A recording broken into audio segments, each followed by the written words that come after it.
Hello, good evening, नमस्कार। कैसे आप सब? उम्मीद करते हैं मस्त होंगे, स्वस्थ होंगे। तो एकदम स्वागत है आपका अपने इस परिवार में जिसका नाम है जीकेजीएस भाई अमित पांडे। खास आज के दिवस की जब बात की जाए तो पहला काम तो आपको ये करना है कि क्लास को लाइक कर देना है।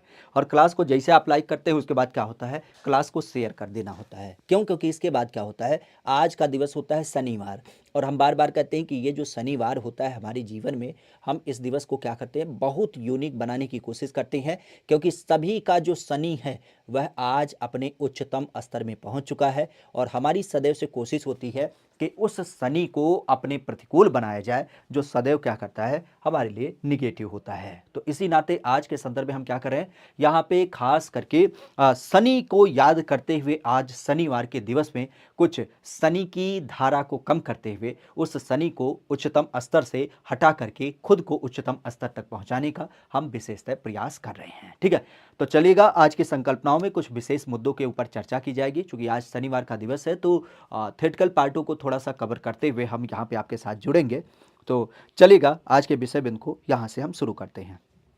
यूपी स्पेशल करंट कब पढ़ाओगे?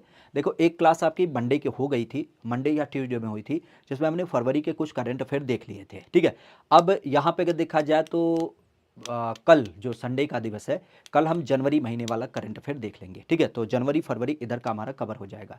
ऐसे हम कवर करते रहेंगे, परेशान मत होइए। देखिए, ये 2 दिवस है, ये आपके लिए यूनिक होता है। शनिवार में एक हम टॉपिक कवर करने की कोशिश करते हैं और रविवार में करंट अफेयर करने की कोशिश करते हैं। ठीक है, तो आप उसके लिए परेशान मत होइए। तो आज का जो हमारा मुद्दा है वो क्या है, वो एक टॉपिक को आधारित करते हुए है। ठीक है, तो सेशन में अगर जुड़े हैं तो सेशन को लाइक और शेयर अपने दोस्तों मित्रों के पास करिएगा जरूर। ठीक है, चलिएगा, तो आज यूपी से ही शुरुआत करते हैं। यूपी के परिप्रेक्ष्य में पिछला जो हमने संदर्भ देखा था, अगर थोड़ा सा उसमें रिकॉल करें, आपको बहुत सारी चीज़ें अब जब हमने बताई थी। ओ माय गॉड, माय आवाज आर नॉट कमिंग, जाइंग जाइंग, hello hello hello hello hello hello, हमारी आवाज़ जा रही है? हमारी आवाज़ कौन दबा रहा है? हमारी आवाज़ कोई दबा रहा है? कोई नहीं दबा रहा है, एकदम आवाज़ हमार कोयलनिया जा रही है। ठीक है, हेलो, जा रही है भाई, जा रही है। चलो, तो यहाँ पर हम किसकी बात करें, यहाँ पर हम मुख्य रूप से बात करें किसको आधारित करते हुए, खासा आज के बिंदु को आधारित करते हुए। आज के बिंदु को आधारित करते हुए उत्तर प्रदेश की जब बात की जाए तो पिछले संदर्भ में हमने बताया था कि जब हम उत्तर प्रदेश की बात करते हैं तो उत्तर प्रदेश के परिप्रेक्ष्य में हमने नाम को देखा था, हमारे प्रदेश का जो नाम था। नाम के बाद हमने देखा था किसके बारे में, अपने प्रदेश की जो एक राजधानी होती है उस राजधानी को देखा था। फिर अगर यहीं पर देखा जाए तो राजधानी के अलावा अगर देखा जाए तो मुख्य रूप से आप कह सकते हो कि अपने प्रदेश के बनावट में कुछ और नई नई चीज़ों को समझा था। और जैसे हमारे प्रदेश की पंचायती राज व्यवस्था, हमारे प्रदेश की जो न्यायालय की व्यवस्था है, इन सारी चीज़ों को हमने पूरी तरीके से देखा था। अब यहाँ पे थोड़ा सा उसी क्रम को आगे बढ़ाते हैं और आगे बढ़ाने के परिप्रेक्ष्य आप कह सकते हो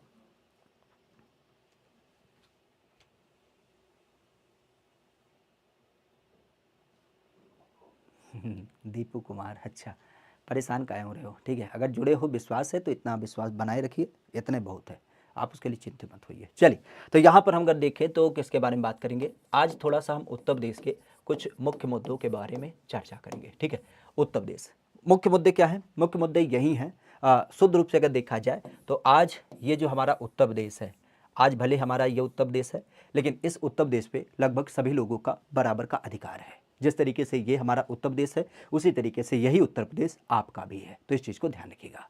ठीक है, इस उत्तर प्रदेश की जब बात की जाए तो मुख्य रूप से ध्यान रखिएगा, आज उत्तर प्रदेश की जब बात की जाए तो इस उत्तर प्रदेश में पहली बात तो यही आती है कि ये जो उत्तर प्रदेश है, अगर इसकी बात की जाए तो इसकी सीमा कितने राज्यों के साथ लगती है, इसकी सीमा जो लगती है वह कितने राज्यों के साथ लगती है। तो मुख्य रूप से आप भी जानते हैं, आज इस उत्तर प्रदेश की जब बात की जाए तो उत्तर प्रदेश की सीमा जो होती है वह 8 राज्यों के साथ लगती है। बेकार लग रहा है ना? नहीं अच्छा लग रहा है ना? एठू फोटो लोड कर लेते हैं, अच्छा रहेगा। ठीक है, ए भैया जल्दी से आ जाओ, एठू उत्तर प्रदेश का फोटो।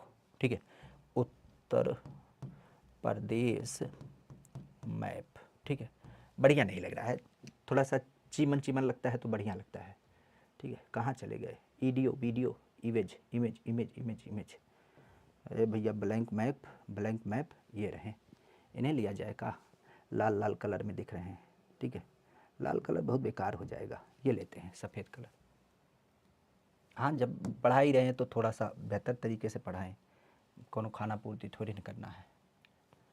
ठीक है, कहीं हमारा जो निकल के आता है वो बड़ा अलग लेवल के निकल के आता है। ठीक है, चलो खैर, तो यहाँ पे हम बात कर रहे थे अपने प्रदेश को आधारित करते हुए। ठीक है, अब आ जाइए भाई साहब, कहाँ पे थे आप कहाँ चले जाते हैं? इधर आइए, इधर आइए, चलिए यहाँ लाइन में लग जाइए। ठीक है, चलिए, तो इन उत्तर प्रदेश भाई साहब की जब बात की जाए तो इन उत्तर प्रदेश भाई साहब को ध्यान रखिएगा, यही हमारे उत्तर प्रदेश है। ठीक है, अगर हम उत्तर प्रदेश की बात की जाए तो उत्तर प्रदेश के परिप्रेक्ष्य आप कह सकते हो कितने राज्य होते हैं? तो 8 राज्य के साथ क्या होता है?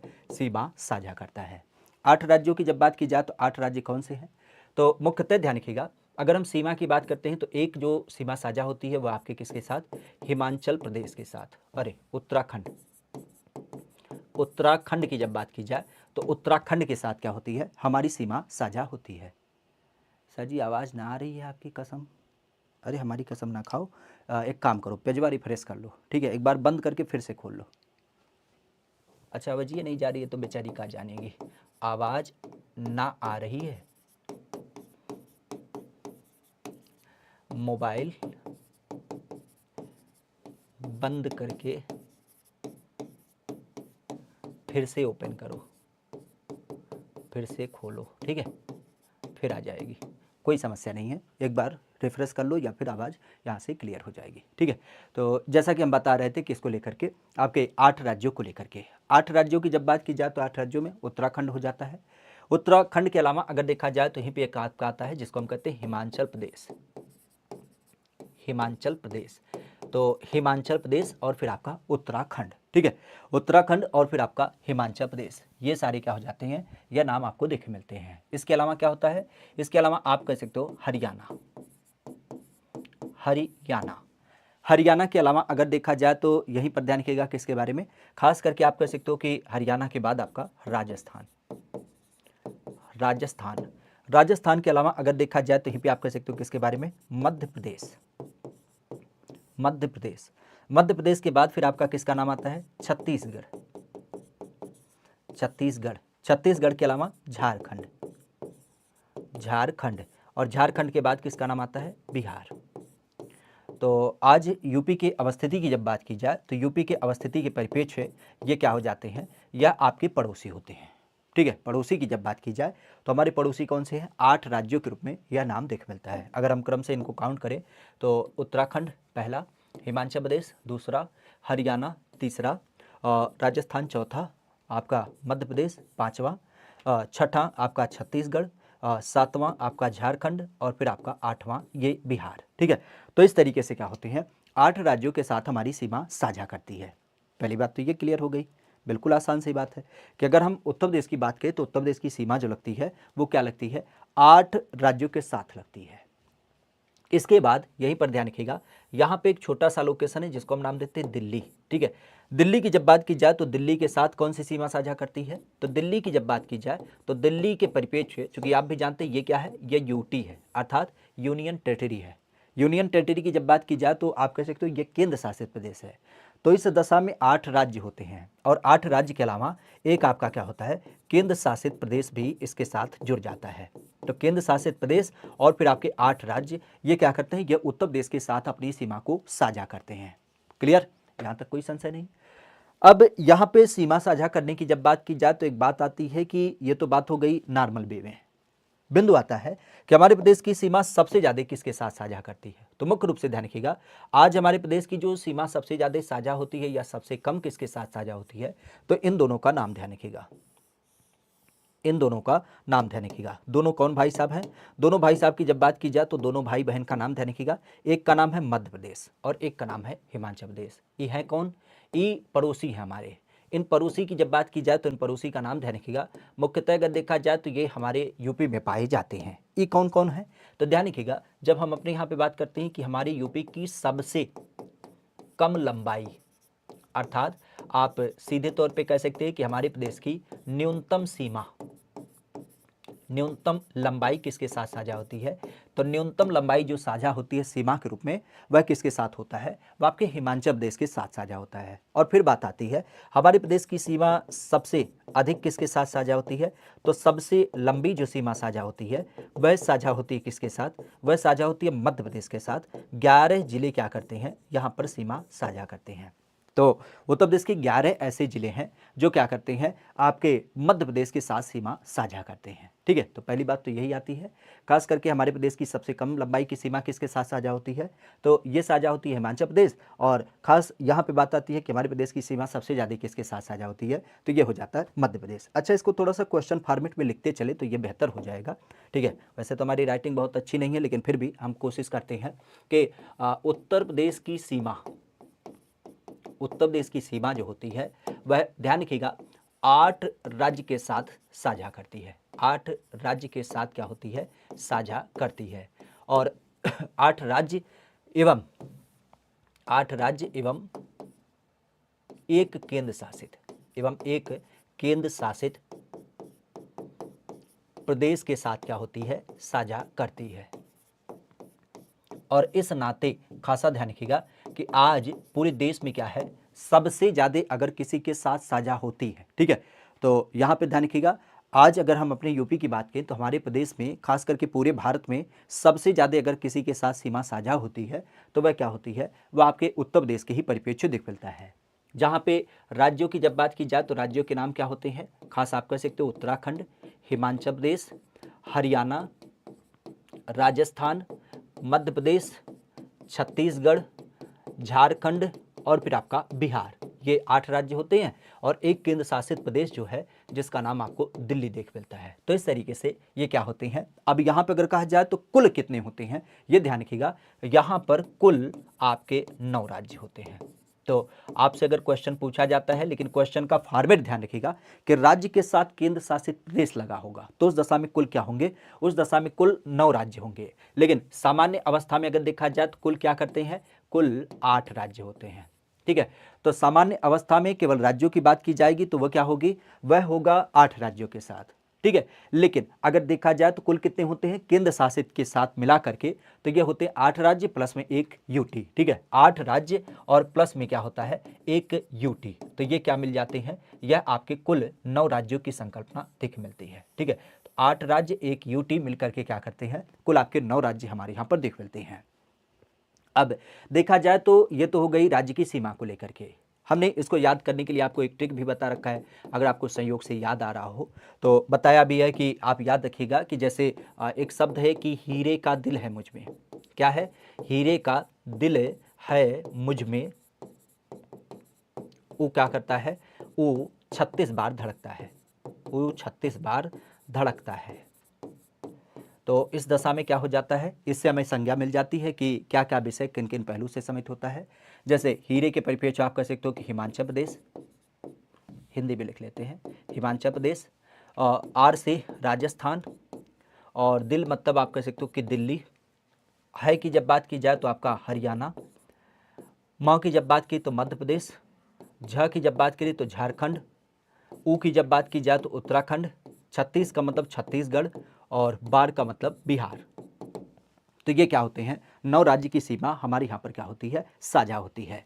तो आज यूपी की जब बात की जाए तो यूपी की सीमा 9 राज्यों के साथ साझा होती है। पहला बिंदु तो हमने इसको यहाँ पे कवर किया कि हमारे प्रदेश की सीमा कैसे कैसे साझा होती है। दूसरा, इसी पहलू के साथ हमने ये बताया कि हमारे प्रदेश की जो सीमा साझा होती है, खासा बात आता है कि सबसे ज़्यादा लंबी सीमा। ठीक है, तो सबसे लंबी सीमा किसके साथ साझा होती है, तो सबसे लंबी सीमा जो साझा होती है वह आज हमारे यहाँ पर आपको मिलता है, ये मध्य प्रदेश के साथ। किसके साथ, मध्य प्रदेश के साथ, मध्य प्रदेश के साथ साझा होती है। मध्य प्रदेश के साथ ये जरूर ध्यान रखिएगा कि मध्य प्रदेश की जब बात की जाए तो मध्य प्रदेश के साथ कितने जिले सीमा साझा करते हैं, तो यहाँ पे 2 पहलू ध्यान रखिएगा। यूपी के 11 जिले सीमा साझा करते हैं।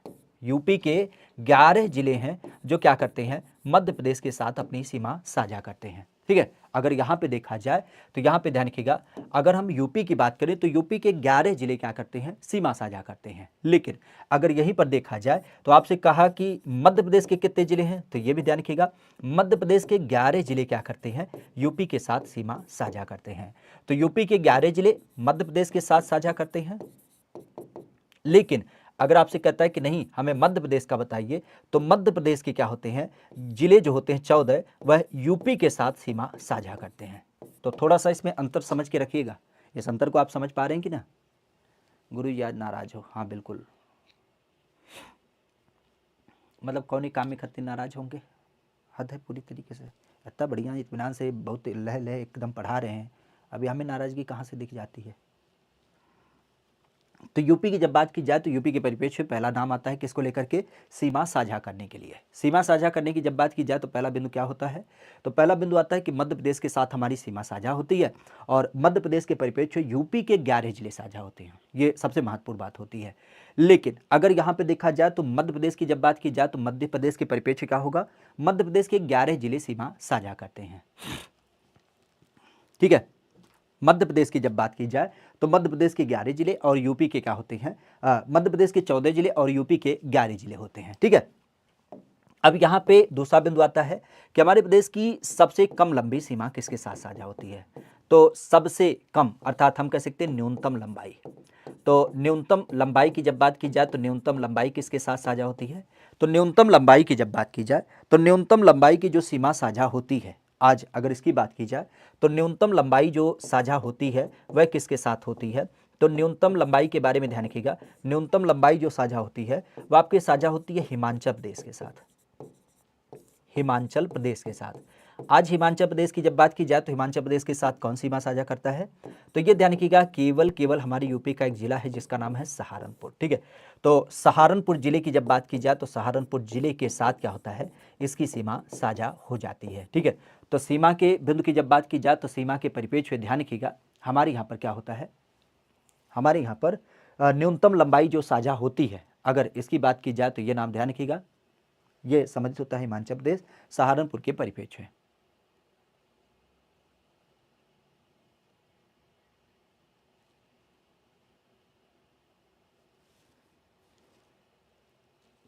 अनुष्का सिंह, हाँ वो 11 मुल्कों की पुलिस लगी है उसको ढूंढने के लिए, और उत्तर प्रदेश में एसटीएफ को भी हमने ये जिम्मेदारी दी है कि भैया किसी तरीके से उसे खोजबीन के निकाल दीजिए। ठीक है, पढ़ाई पे ध्यान दीजिए, जिसका प्रश्न आना है आपके परीक्षा में, ठीक है, उससे कोई लेना देना नहीं है, कौन क्या है कैसा है। बाकी चैनल पे नए हैं तो चैनल को भी क्या करिएगा, सब्सक्राइब कर लीजिएगा, और क्लास को कोशिश करिएगा कि इसे अपने दोस्तों मित्रों के पास साझा भी कर दें। चलिए, तो यहाँ पर हम किसकी बात कर रहे थे, सबसे लंबी सीमा। सबसे लंबी सीमा की जब बात की जाए तो ये क्या होता है, ये मध्य प्रदेश के साथ साझा होता है 11 जिले के रूप में, और सबसे कम की जब बात की जाए तो सबसे कम क्या होते हैं, सबसे कम साझा होता है हिमाचल प्रदेश के बारे में। ठीक है, आगे की जब बात की जाए तो यहीं पर ध्यान रखिएगा, अब दो बिंदु तो हमने देखा कि सबसे लंबी और सबसे कम सीमा। अब बिंदु यहाँ पे आता है इस सीमा के अलावा, खास करके आपने सुना होगा कई बार पूछा जाता है कि इन जिलों के परिप्रेक्ष्य में यहाँ पर देखा जाए तो यहाँ पर कौन कौन से नाम आपके कैसे कैसे समित है। जैसे एक दो जिलों के बारे में अगर थोड़ा सा यहाँ पे हम चर्चा करें आपके साथ, तो इन दो जिलों का नाम ध्यान रखिएगा, जैसे आप इसको समझेंगे, खासा मैप लगा लेते हैं तब आपको क्लियर होगा कि एक बिंदु आपसे पूछा जाता है कि ये जो आपके उत्तर प्रदेश के राज्य की बनावट है, इस राज्य के बनावट में अगर थोड़ा सा हम बिंदु की बात करें तो एक नाम आप यहाँ पे देखिएगा, ये वाला जो जिला है इसे हम किस रूप में नाम देते हैं, इसे लोग हम नाम देते हैं ललितपुर। आज ललितपुर की जब बात की जाए तो ललितपुर का नाम किससे समित होता है, ललितपुर की जब बात की जाए तो ललितपुर के परिप्रेक्ष्य ध्यान रखिएगा, ये जो सीमा साझा होती है ये मुख्य रूप से ध्यान रखिएगा, ये काफ़ी महत्वपूर्ण होती है क्योंकि ये जिला जो है ये 3 ओर से घिरा होता है। क्या है, 3 ओर से घिरा हुआ है। किससे घिरा हुआ है, तो 3 ओर से घिरा हुआ है ये मध्य प्रदेश से। ये कई बार क्वेश्चन पूछा गया है कि उत्तर प्रदेश का ऐसा कौन सा जिला है जो कहीं ना कहीं कह सकते हो कि यहाँ पर क्या होता है, 3 ओर से जिला घिरा हुआ है। तो ललितपुर जिले की जब बात की जाए तो ललितपुर जिला जो होता है वह आपके 3 ओर से मध्य प्रदेश से घिरा हुआ है। इवन इसी ललितपुर की जब बात की जाए तो ललितपुर का जो एक संबंध है वह यूपी के 75 जिलों में केवल एक ऐसा जिला है जिसकी सीमा केवल क्या करती है, झांसी राज्य के साथ लगती है, झांसी जिले के साथ लगती है। क्योंकि अधिकतर जिलों की जब बात करते हैं तो जिलों के जो पड़ोसी होते हैं ना, 2 जिले 3 जिले 4 जिले आपके होते ही होते हैं। जैसे मान लेते हैं कोई जिला यहाँ पे है बदायूं के रूप में, तो बदायूं की जो सीमा लगती है कुछ आपके कासगंज, कुछ आपके पीलीभीत, कुछ अमरोहा, तो ऐसे अलग अलग जिलों के साथ लगती है। ठीक है, तो यहाँ पर जितने भी पास पास के जो जिले होते हैं उनके साथ इनकी सीमा लगती है।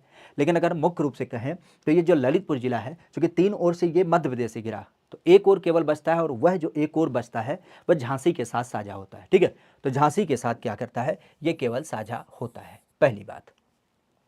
अब यहाँ पे अगर देखा जाए तो इसी तर्ज पर दूसरा बिंदु ध्यान रखिएगा। दूसरा बिंदु क्या है, दूसरा बिंदु है इसको लेकर के, ये वाला लोकेशन। अगर इसकी बात की जाए तो इस लोकेशन को हम क्या नाम देते हैं, इस लोकेशन को हम लोग नाम देते हैं सोनभद्र के रूप में। अब सोनभद्र किस लिए फेमस है, सोनभद्र की जब बात की जाए तो सोनभद्र ध्यान रखिएगा ये हमारी यूपी का एकमात्र जिला है। अब आप कहेंगे एकमात्र है, इसका मतलब क्या, यूनिटी होगी कुछ इसकी, बिल्कुल है। यूपी का एकमात्र जिला है जो क्या करता है, 4 राज्य के साथ सीमा साझा करता है। किसके, 4 राज्य के साथ अपनी सीमा साझा करता है। अब ये 4 राज्य कौन से होते हैं, तो मुख्य रूप से ध्यान रखिएगा यहाँ पे अगर देखा जाए तो बिहार के साथ इसकी सीमा साझा होती है। बिहार के अलावा अगर देखा जाए तो इसकी सीमा झारखंड के साथ साझा होती है। और यहीं पर अगर देखा जाए तो एक और नाम आपको दिख मिलता है छत्तीसगढ़ के साथ। ठीक है, तो छत्तीसगढ़ की जब बात की जाए तो छत्तीसगढ़ के साथ, और यहीं पर अगर देखा जाए तो फिर आपका मध्य प्रदेश के साथ। तो यूपी का इकलौता जिला जो क्या करता है, 4 राज्यों के साथ सीमा साझा करता है।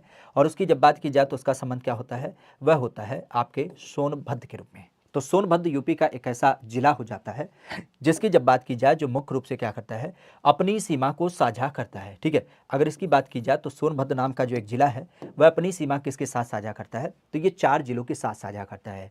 जबकि यहीं पर अगर ललितपुर की बात की जाए तो ललितपुर की सीमा किसके साथ साझा होती है, ये 3 ओर से आपके मध्य प्रदेश के साथ घिरा हुआ है। पहला बिंदु क्लियर हो गया, यहां तक कोई संदेह हो तो बता दे। पीडीएफ कहाँ मिलेगा, टेलीग्राम पे मिलता है, व्हाट्सएप ग्रुप पे मिलता है, और कहाँ मिलेगा।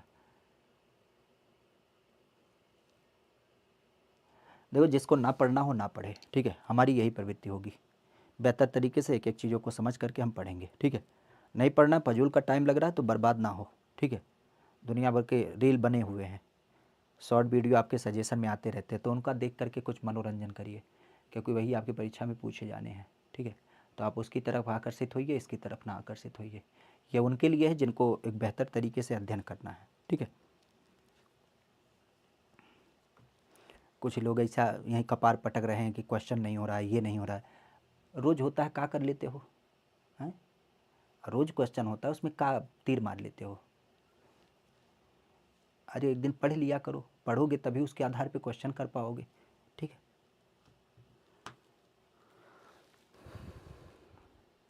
चलिए, तो यहाँ पर हम किसकी बात कर रहे थे, अपने यहाँ पे खास करके 2 जिलों के बारे में, तो ललितपुर और फिर आपका झांसी। ठीक है, अब इसी क्रम की जब बात की जाए तो इसी क्रम में ध्यान रखिएगा, चूंकि जिलों की बात चली है तो एक जिला यहाँ पे आपको याद होना चाहिए। ठीक है, ये वाला जिला, इस जिले की जब बात की जाए तो इस जिले को हम किस रूप में नाम देते हैं, इस जिले की जब बात की जाए तो इस जिले का नाम होता है सोनभद्र। अरे सोनभद्र की बात करें, ये नाम होता है सहारनपुर। सहारनपुर, सहारनपुर की जब बात की जाए तो इसकी खास बात क्या है, सहारनपुर के परिप्रेक्ष्य ध्यान रखिएगा, हमारे यहाँ पर इसकी जो सीमा साझा होती है, जैसा कि अभी हमने चर्चा किया, हिमाचल प्रदेश के साथ। ठीक है, हिमाचल प्रदेश के साथ, तो हिमाचल प्रदेश के साथ साझा होती है। इसके अलावा आप कह सकते हो ये सीमा साझा होती है उत्तराखंड के साथ। ठीक है, उत्तराखंड के साथ, और सीमा की जब बात की जाए तो यहीं पर ध्यान रखिएगा हरियाणा के साथ। तो हरियाणा, हरियाणा के अलावा उत्तराखंड और हिमाचल प्रदेश, तो इस तरीके से ये नाम आपको देखने को मिल जाता है।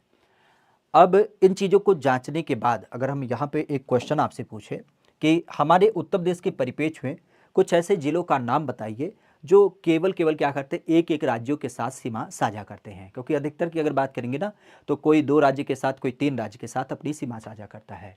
लेकिन हम जब बात करते हैं कि एक राज्य के साथ सीमा साझा करने वाले, तो एक राज्य की जब बात की जाए तो एक राज्य के साथ सीमा साझा करने वाले जो जिले हैं, ठीक है, एक राज्य के साथ सीमा साझा करने वाले जो जिले हैं, अगर उनकी बात की जाए तो उनका नाम क्या है, वो 3 राज्य हैं। ऐसे हमारे यहाँ पर 3 जिले और 3 राज्य आपको दिख मिलते हैं, 2 जिले 3 राज्य हैं। ठीक है, कौन कौन से हैं, तो पहला ध्यान रखिएगा हिमाचल प्रदेश। अगर हम हिमाचल प्रदेश की बात करें तो ये क्यों फेमस है, क्योंकि हिमाचल प्रदेश क्या करता है, ये इकलौता ऐसा राज्य है जो केवल हमारी यूपी के कास कहता है सहारनपुर के साथ सीमा साझा करता है। मतलब इसकी सीमा किसी और जिले के साथ नहीं लगती है। तो आप कह सकते हो कि हमारे यहाँ पर देखा जाए तो हमारे यहाँ पर क्या होता है, 106 किलोमीटर, गुरु सही है, हमें नहीं लगता, 106 किलोमीटर शायद भारत का है अफगानिस्तान के लिए। ठीक है, इसके बारे में हमें कंफर्मेशन ना है। बहरहाल हिमाचल प्रदेश की जब बात की जाए तो हिमाचल प्रदेश क्या होगा, हिमाचल प्रदेश की जब बात की जाए तो हिमाचल प्रदेश सहारनपुर के परिप्रेक्ष्य आपको मिलता है, जिसकी सीमा क्या होती है, केवल एक जिले के साथ लगती है। चलिए, इसी तर्ज पर अगर देखा जाए तो फिर कौन आता है, फिर आता है आपका झारखंड। झारखंड राज्य की सीमा किसके साथ लगती है? तो झारखंड राज्य की जो सीमा लगती है वो केवल लगती है आपके सोनभद्र के साथ। ठीक है, तो आज का जो आपका सोनभद्र है इसके साथ केवल सीमा साझा कौन करता है? झारखंड राज्य सीमा साझा करता है। और यही पर अगर देखा जाए तो यही ध्यान रखिएगा छत्तीसगढ़ राज्य, आज छत्तीसगढ़ राज्य की जब बात की जाए तो छत्तीसगढ़ राज्य के साथ सीमा कौन साझा करता है? छत्तीसगढ़ राज्य के साथ केवल सीमा साझा होती है और ये साझा होती है सोनभद्र की, अर्थात छत्तीसगढ़ हमारे यहाँ पर और किसी के साथ सीमा साझा नहीं करता है।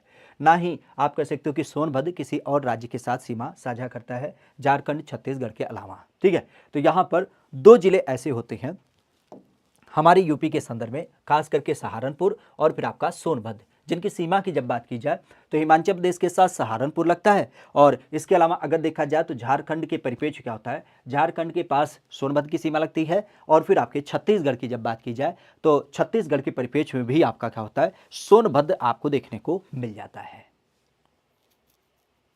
यहां तक कोई संशय? यहां तक अगर कोई संशय हो तो एक बार बताएं। नहीं है? चलिए यहां पर एक राज्य की बात करते हैं। कौन सा राज्य है? उसका नाम है केंद्र शासित प्रदेश दिल्ली। ठीक है, तो एक क्वेश्चन आता है कि दिल्ली के साथ जो सीमा साझा होती है वह किसके किसके साथ साझा होती है। ठीक है, सहारनपुर ऊपर कर देते हैं, ये सहारनपुर, सहारनपुर। एक क्वेश्चन कई बार पूछा जाता है कि ये जो केंद्र शासित दिल्ली होता है, अगर हम दिल्ली की बात करें तो दिल्ली के परिप्रेक्ष्य में कितने जिले क्या करते हैं, सीमा साझा करते हैं। ठीक है, चलिए आप ही बताइए, दिल्ली के साथ कितने जिले ऐसे हैं जो सीमा साझा करते हैं? मुख्यतः अगर देखा जाए तो दिल्ली के साथ सीमा साझा करने वाले हमारे प्रदेश के केवल दो जिले होते हैं। कौन कौन से होते हैं? तो आपने सुना भी होगा, इन दो जिलों की जब बात की जाए तो दो जिलों का नाम होता है, एक का नाम होता है गाजियाबाद, और गाजियाबाद के अलावा अगर देखा जाए तो एक का नाम है गौतम बुद्ध नगर। तो गौतम बुद्ध नगर और गाजियाबाद, ये दो जिले जो होते हैं वह किसके साथ सीमा साझा करते हैं? वह आपके दिल्ली के साथ सीमा साझा करते हैं। ठीक है, तो दिल्ली राज्य के बारे में भी कई बार क्वेश्चन पूछा जाता है कि दिल्ली के साथ हमारी यूपी के कितने जिले सीमा साझा करते हैं, तो उनका नाम होता है गाजियाबाद और गौतम बुद्ध नगर। ठीक है, गौतम बुद्ध नगर और गाजियाबाद, ये दो आपको दिख मिलते हैं।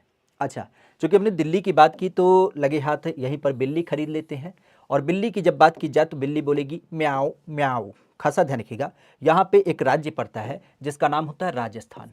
तो कई बार क्वेश्चन ये भी पूछा गया है कि राजस्थान के साथ हमारे प्रदेश के कितने जिले सीमा साझा करते हैं, राजस्थान के साथ कितनी जिले हमारी सीमा साझा करते हैं। तो राजस्थान के अलावा अगर देखा जाए तो राजस्थान के साथ जो सीमा साझा होती है मुख्य रूप से आपने सुना होगा, एक जिला है जिसका नाम है मथुरा, और एक की जब बात की जाए जिसका नाम होता है आगरा। ठीक है, तो मथुरा और आगरा, इनकी जब बात की जाए तो ये क्या करते हैं, यह आपके राजस्थान के साथ सीमा साझा करते हैं। आगरा और मथुरा का नाम ध्यान रखिएगा, जो राजस्थान के साथ क्या करते हैं, सीमा साझा करते हैं। वॉइस ना आ रही है, कब से बोल रहे हैं? अरे पेज रिफ्रेश कर लो भाई, आवाज जा रही है, पेज रिफ्रेश कर लो।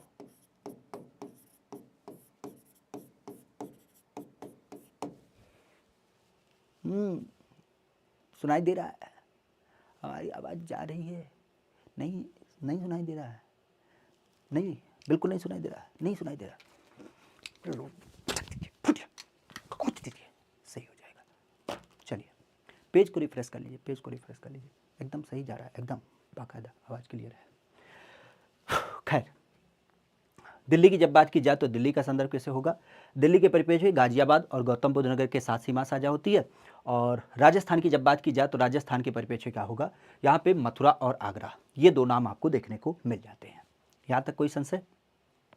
चलिए, इसके अलावा अगर देखा जाए तो एक बिंदु और ध्यान रखिएगा, कई बार यहाँ पे आपसे क्वेश्चन पूछा जाता है इसको लेकर के, ये जो लोकेशन आपको दिखा रहे हैं, खासा अगर देखा जाए तो इस लोकेशन को किस नाम से जानते हैं, तो ये मुख्य रूप से आप कह सकते हो ये बिहार का लोकेशन है। ठीक है, अगर हम इसकी बात करें तो ये किससे समेत होता है, ये सीमा साझा होती है आपके बिहार के साथ, बिहार। तो बिहार के साथ जो सीमा साझा होती है, अगर इसको हम थोड़ा सा रेखांकित करें, हमें लग रहा है इस पेज पे अगर करेंगे तो गड़बड़ हो जाएगा, मिक्सअप हो जाएगा, अगला पेज ले लेते हैं। ठीक है, क्योंकि एक साथ मिक्स हो जाएगा। ठीक है, अगर हम यहाँ पे थोड़ी सी बात करें किसको लेकर के, आपके सीमा साझा करने के अंतर्गत। ठीक है, पिछले पेज का इस्तेमाल करेंगे लेकिन थोड़ा सा बिहार को हम देख के चलते हैं। ठीक है, तो मुख्य रूप से हमने बताया कि ये जो सीमा का पैटर्न होता है इधर वाला, ये किसके साथ साझा होती है, ये आपके बिहार के साथ साझा होती है, ये वाला जो बिंदु है। ठीक है, अब बात आती है बिहार के साथ हमारे प्रदेश की कितनी सीमा साझा होती है। बिहार की जब बात की जाए तो बिहार के साथ क्या होता है, हमारे यहाँ पर कुल 7 जिले सीमा साझा करते हैं। 7 जिलों की जब बात की जाए तो 7 जिले बिहार के साथ क्या करते हैं, सीमा साझा करते हैं। कितने जिले, 7 जिलों की जब बात की जाए तो 7 जिले क्या करते हैं, बिहार के साथ सीमा साझा करते हैं। मुख्यतः अगर देखा जाए तो जिले कौन कौन से हैं, तो जिलों की जब बात की जाए तो जिले ये आपका सोनभद्र जिला। ठीक है, जिलों की जब बात की जाए तो सबसे आखिरी में क्या होता है, सोनभद्र जिला, और सबसे ऊपर की जब बात की जाए तो उसका नाम क्या होता है, महाराजगंज। ठीक है, महाराजगंज। तो सोनभद्र की जब बात की जाए तो सोनभद्र क्या होता है, सोनभद्र सबसे नीचे वाले क्रम में आ जाता है, और महाराजगंज की जब बात की जाए तो महाराजगंज क्या होता है, सबसे ऊपर आता है। ठीक है, इसके अलावा अगर देखा जाए तो चंदौली जिला, चंदौली जिला, और चंदौली के अलावा इधर की जब बात की तो इसमें कुशीनगर जिला। ठीक है, चंदौली और कुशीनगर ये क्या करते हैं, अपनी सीमा को साझा करते हैं। ठीक है, चंदौली और कुशीनगर क्या करते हैं, यहाँ पे आपका सीमा साझा करते हैं। इसके बाद अगर देखा जाए तो यहीं पे क्या होता है, गाजीपुर जिला, गाजीपुर जिला। गाजीपुर की जब बात की जाए तो गाजीपुर क्या करता है, गाजीपुर भी अपनी सीमा यहाँ पर साझा करता है। ठीक है, गाजीपुर की जब बात की जाए तो गाजीपुर क्या करता है, अपनी सीमा को साझा करता है। ठीक है, गाजीपुर जिला। गाजीपुर के अलावा अगर देखा जाए तो कुशीनगर के साथ एक जिला और लगता है जिसको हम नाम देते हैं देवरिया, तो देवरिया जिला। ठीक है, देवरिया जिला इसके साथ सीमा साझा करता है। और यहीं पर अगर देखा जाए तो एक जिला और ध्यान रखिएगा जिसको हम किस रूप में जानते हैं, तो जिसे हम बलिया के रूप में नाम देते हैं। अब ये मिक्स हो जा रहा है, ठीक है, इसको थोड़ा सा लिख लेते हैं। बेसिक रूप से अगर देखा जाए तो यहाँ पे क्या होगा, यहाँ पे बलिया, और बलिया के अलावा यहाँ पे गाजीपुर, और गाजीपुर के अलावा यहाँ पर आपका चंदौली। ठीक है, तो जैसा कि हम बता रहे थे यूपी के परिप्रेक्ष्य, यूपी की जब बात की जाए तो यूपी के 7 जिले क्या करते हैं, आपके बिहार के साथ सीमा साझा करते हैं। ठीक है, 7 जिलों की जब बात की जाए तो 7 जिले कौन के, महाराजगंज के अलावा कुशीनगर, देवरिया, बलिया, गाजीपुर, चंदौली और सोनभद्र, ये 7 जिले आपको दिख मिलते हैं। अच्छा, अब 7 जिलों की जब बात की जाए तो 7 जिलों के पैटर्न में एक नाम ध्यान रखिएगा जो काफ़ी महत्वपूर्ण होता है। खासा अगर देखा जाए तो इसका नाम क्या है, इसका नाम संबंधित आपको दिख मिलता है किस रूप में, इस बलिया के रूप में। बलिया क्यों फेमस है, क्योंकि बलिया की जब बात की जाए तो बलिया एक ऐसा जिला है हमारी यूपी का जिसकी जब बात की जाए जो क्या करती है, ये हमारी यूपी का सबसे पूर्वी जिला भी माना जाता है। ठीक है, तो यूपी का सबसे पूर्वी जिला जो माना जाता है वह कौन माना जाता है, तो वह आपका बलिया माना जाता है इसी के साथ। ठीक है, सबसे पूर्वी जिला जो होता है वो क्या होता है, वह आप कह सकते हो कि ये हमारे यहाँ पर पूर्वी जिला माना जाता है। ठीक है, इसके अलावा अगर देखा जाए तो अब चूंकि पूर्वी जिले की बात की तो यहीं पे आपके दिमाग में क्वेश्चन बनता है कि हमारे यहाँ का सबसे पश्चिमी जिला कौन सा है, तो सबसे पश्चिमी जिले का नाम ध्यान रखिएगा, उसका नाम क्या होता है, उसका नाम होता है शामली। शामली की जब बात की जाए तो शामली हमारी यूपी का सबसे पश्चिमी जिला होता है। ठीक है, इसके अलावा फिर बात आती है कि ये तो पूरब हो गया, ये पश्चिम हो गया, सबसे उत्तरी जिला कौन सा है, तो सबसे उत्तर में ध्यान रखिएगा, सबसे उत्तरी जिला जो माना जाता है वो माना जाता है सहारनपुर। हमारे यूपी में सबसे उत्तरी जो माना जाता है वो सहारनपुर। और इसी तरीके से अगर देखा जाए तो फिर सबसे दक्षिणी कौन माना जाता है, तो सबसे दक्षिणी जिले की जब बात की जाए तो सबसे दक्षिणी जिला जो माना जाता है वो माना जाता है आपका सोनभद्र, तो सबसे दक्षिणी सोनभद्र। ठीक है, तो ये भी आपका क्लियर हो गया। खासा जब हम नाम की बात करते हैं किसको आधारित करते हुए, 4 जिलों को लेकर के, तो पूरब, पूरब के अलावा पश्चिम, पश्चिम के अलावा उत्तर, उत्तर के अलावा दक्षिण। ठीक है, तो यह जिले आपको देखने को मिल जाते हैं। ठीक है, सबसे पूर्वी जिला किसे मानते हैं, तो सबसे पूर्वी जिले की जब बात की जाए तो ये हमारे यहाँ पर माना जाता है किसके नाम पे, तो यह नाम दिया जाता है मुख्य रूप से अगर देखा जाए तो यह नाम हमारे यहाँ पर दिया जाता है आपके बलिया को। ठीक है, बलिया की जब बात की जाए तो बलिया को हम लोग क्या मानते हैं, सबसे पूर्वी जिला मानते हैं।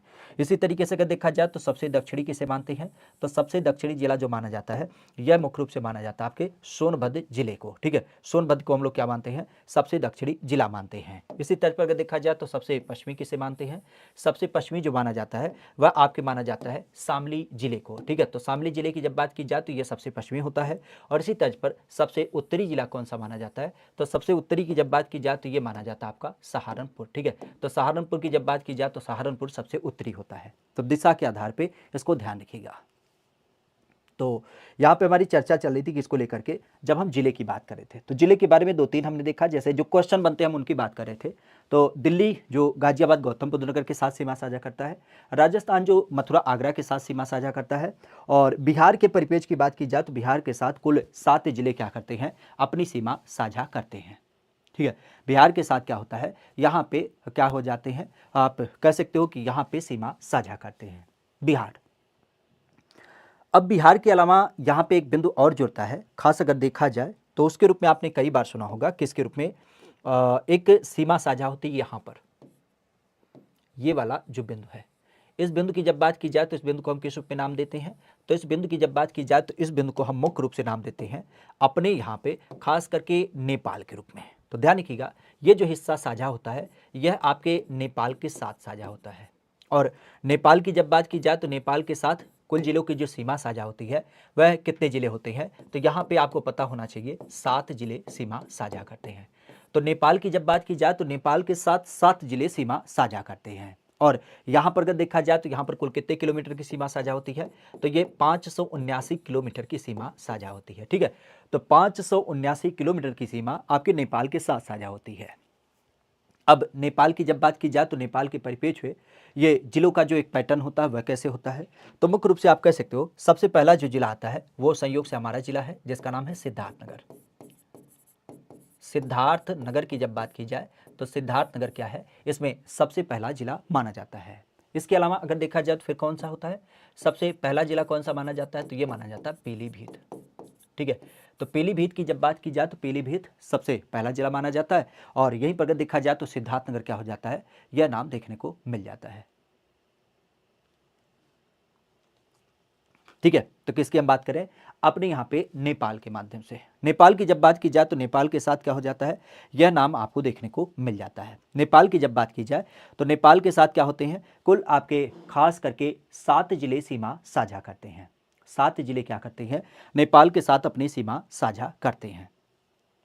नेपाल के साथ 7 जिले क्या करते हैं, अपनी सीमा साझा करते हैं, जिनमें अगर देखा जाए तो पीलीभीत, पीलीभीत के अलावा लखीमपुर खीरी, लखीमपुर खीरी, लखीमपुर खीरी के बाद फिर कौन आता है, फिर आता है बहराइच, बहराइच, बहराइच के बाद कौन आता है, बहराइच के बाद श्रावस्ती, श्रावस्ती के बाद आपका बलरामपुर, बलरामपुर, और बलरामपुर के बाद कौन आता है, यही आपका सिद्धार्थनगर। ठीक है, सिद्धार्थनगर भाई साहब बहुत दूर ना जाइए, आप पड़ोस में रहिए, अपने साथी के साथ बने रहिए। ठीक है, मित्र के साथ अपना पुराना व्यवहार बना के रखिए। ठीक है, ये लोग सदैव काम आते हैं।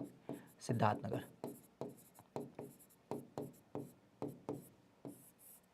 तो अगर हम बात करें किसके रूप में, नेपाल के रूप में, नेपाल की जब बात की जाए तो नेपाल के रूप में क्या होता है, पीलीभीत जी सीमा साझा करता है, फिर लखीमपुर खीरी साझा करता है, बहराइच साझा करता है, श्रावस्ती साझा करता है, बलरामपुर और सिद्धार्थनगर।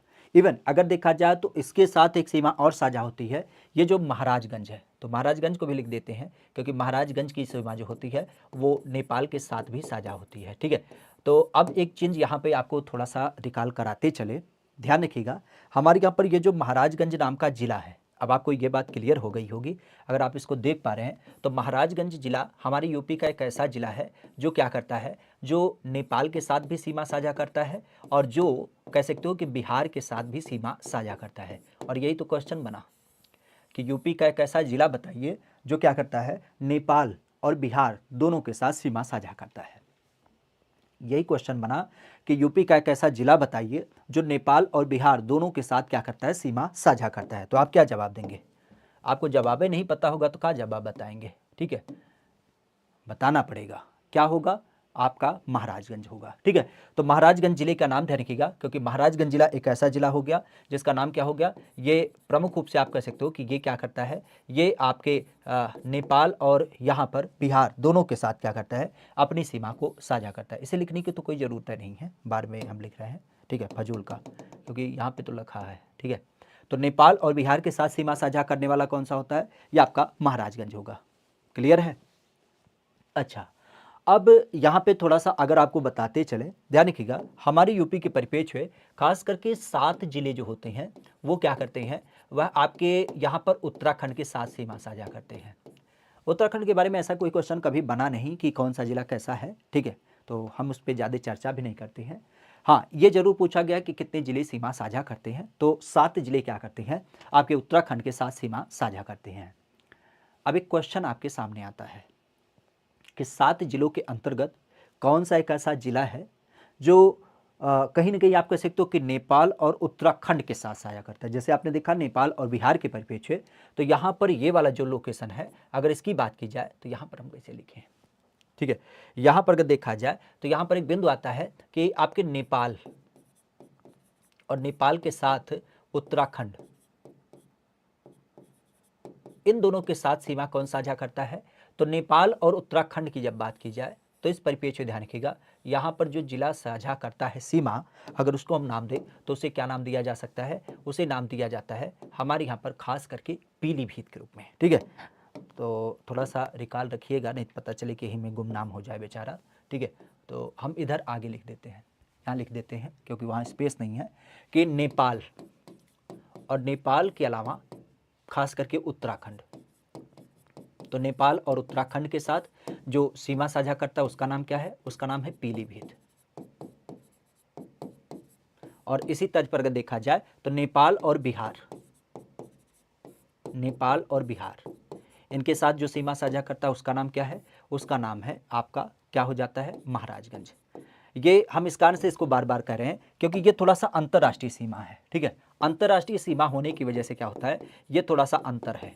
बाकी सामान्य प्रवृत्ति नहीं पूछा जाएगा, हम बार बार करें, सामान्य प्रवृत्ति की जब बात की जाए तो सामान्य प्रवृत्ति में ये नहीं पूछा जाएगा, लेकिन चूंकि ये थोड़ा सा अंतर्राष्ट्रीय मसला हो जाता है तो इसी कारण से क्या होता है, आपका पूछा जाता है। अच्छा, एक चीज़ बताइए, किसका ब्याह नहीं होता है?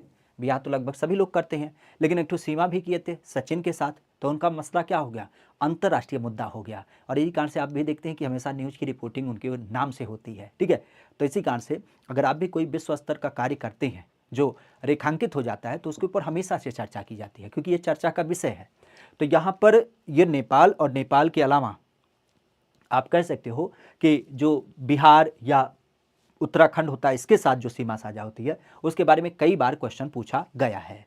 और नाम की जब बात की जाए तो इस दशा में क्या होगा? नेपाल उत्तराखंड के साथ और नेपाल बिहार के साथ, ठीक है। यहां तक कोई संशय? यहां तक कोई संशय हो तो बताएं, यहां तक कोई संशय हो तो बताएं। अब आगे बढ़ो बाबा। अच्छा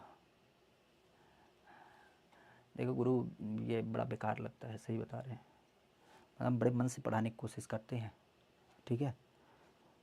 हमारी कोशिश होती है कि जो हमारा बच्चा हमसे जुड़ा है कम से कम हमारे विषय में तो पीछे ना हो, ठीक है।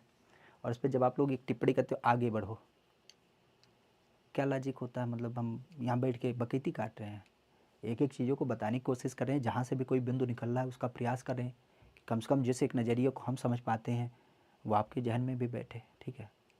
खैर का ही कहा जाए, अच्छा नहीं लगता है। जो चीज़ है आपको बताया जाता है कि आपका काम क्या होता है, आप क्लास में बैठे हो इत्मीनान से, पहली बात तो पेन पेपर लेके बैठा करो, कुछ चीज़ों को लिखो, इवन अगर हो सके तो कम से कम इस सेशन को लाइक करो, अपने दोस्तों मित्रों के पास साझा करो। वो चीज़ नहीं हो पाती है, ठीक है। दुनिया भर का खाली ये होता है वो होता है, ठीक है, बहुत बेकार लगता है, हमें नहीं अच्छा लगता है। वे निस्वार्थ मन से कर रहे हैं, ठीक है, इसके पीछे कोई लॉजिक नहीं है। एक ही पैटर्न होता है कि बस चलो ठीक है, अपने बच्चों के लिए जुड़े हैं तो उनके लिए जितना भी हो सकता है अपने हिसाब से कर दें। तो लोग ऐसा करते हैं यार, मूड खराब हो जाता है पूरा।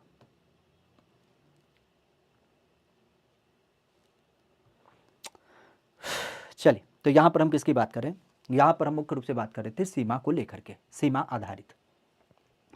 अगर इसी सीमा की बात की जाए तो इसी सीमा को लेकर के आपको एक चीज़ और पता होना चाहिए, क्योंकि इसी सीमा या फिर इसी बाउंड्री की जब बात की जाए तो इस परिप्रेक्ष्य में हमारे यहाँ पर एक बिंदु और देखने को मिलता है। क्या एक बिंदु देखने मिलता है? अक्सर आपने देखा होगा हमारे यहाँ पर, खास करके अगर देखा जाए तो एक लोकेशन पड़ता है यहाँ पर, ठीक है।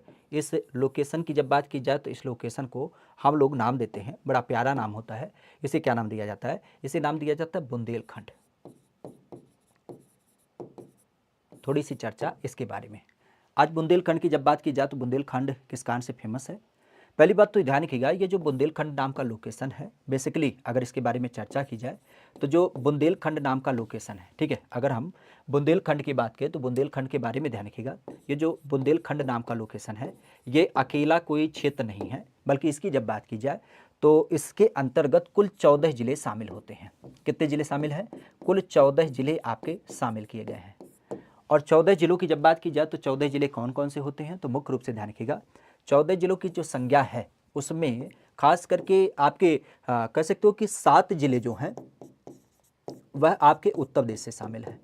7 जिले आपके उत्तर प्रदेश से शामिल हैं। और यहीं पर अगर देखा जाए तो 7 जिले जो हैं वह आपके किससे समित है? वह आपके मध्य प्रदेश के साथ शामिल हैं। ठीक है, तो यहाँ पर ध्यान रखिएगा, अगर हम मुख्य रूप से बात करें बुंदेलखंड क्षेत्र के रूप में, तो बुंदेलखंड के साथ जो सीमा साझा होती है वो 7 जिले यूपी के लगते हैं, और साथ ही साथ अगर देखा जाए तो 7 जिले क्या होते हैं? एमपी के साथ लगते हैं। तो इस तरीके से कुल 14 जिले क्या करते हैं? अपना इसके अंतर्गत एक अपना नाम बनाते हैं, और इस नाम बनाने की प्रवृत्ति की जब बात की जाए तो इसका नाम प्रमुख रूप से आपको देखने को मिल जाता है। अब इन 7 जिलों की जब बात की जाए तो 7 जिलों की परंपरा में नाम क्या होता है? तो मुख्य रूप से अगर देखा जाए तो ये जो 7 जिले हैं बुंदेलखंड के साथ जो लगते हैं, प्रमुख रूप से आप कह सकते हो कि ललितपुर है, ललितपुर के अलावा झांसी, झांसी के अलावा चित्रकूट, चित्रकूट के अलावा हमीरपुर,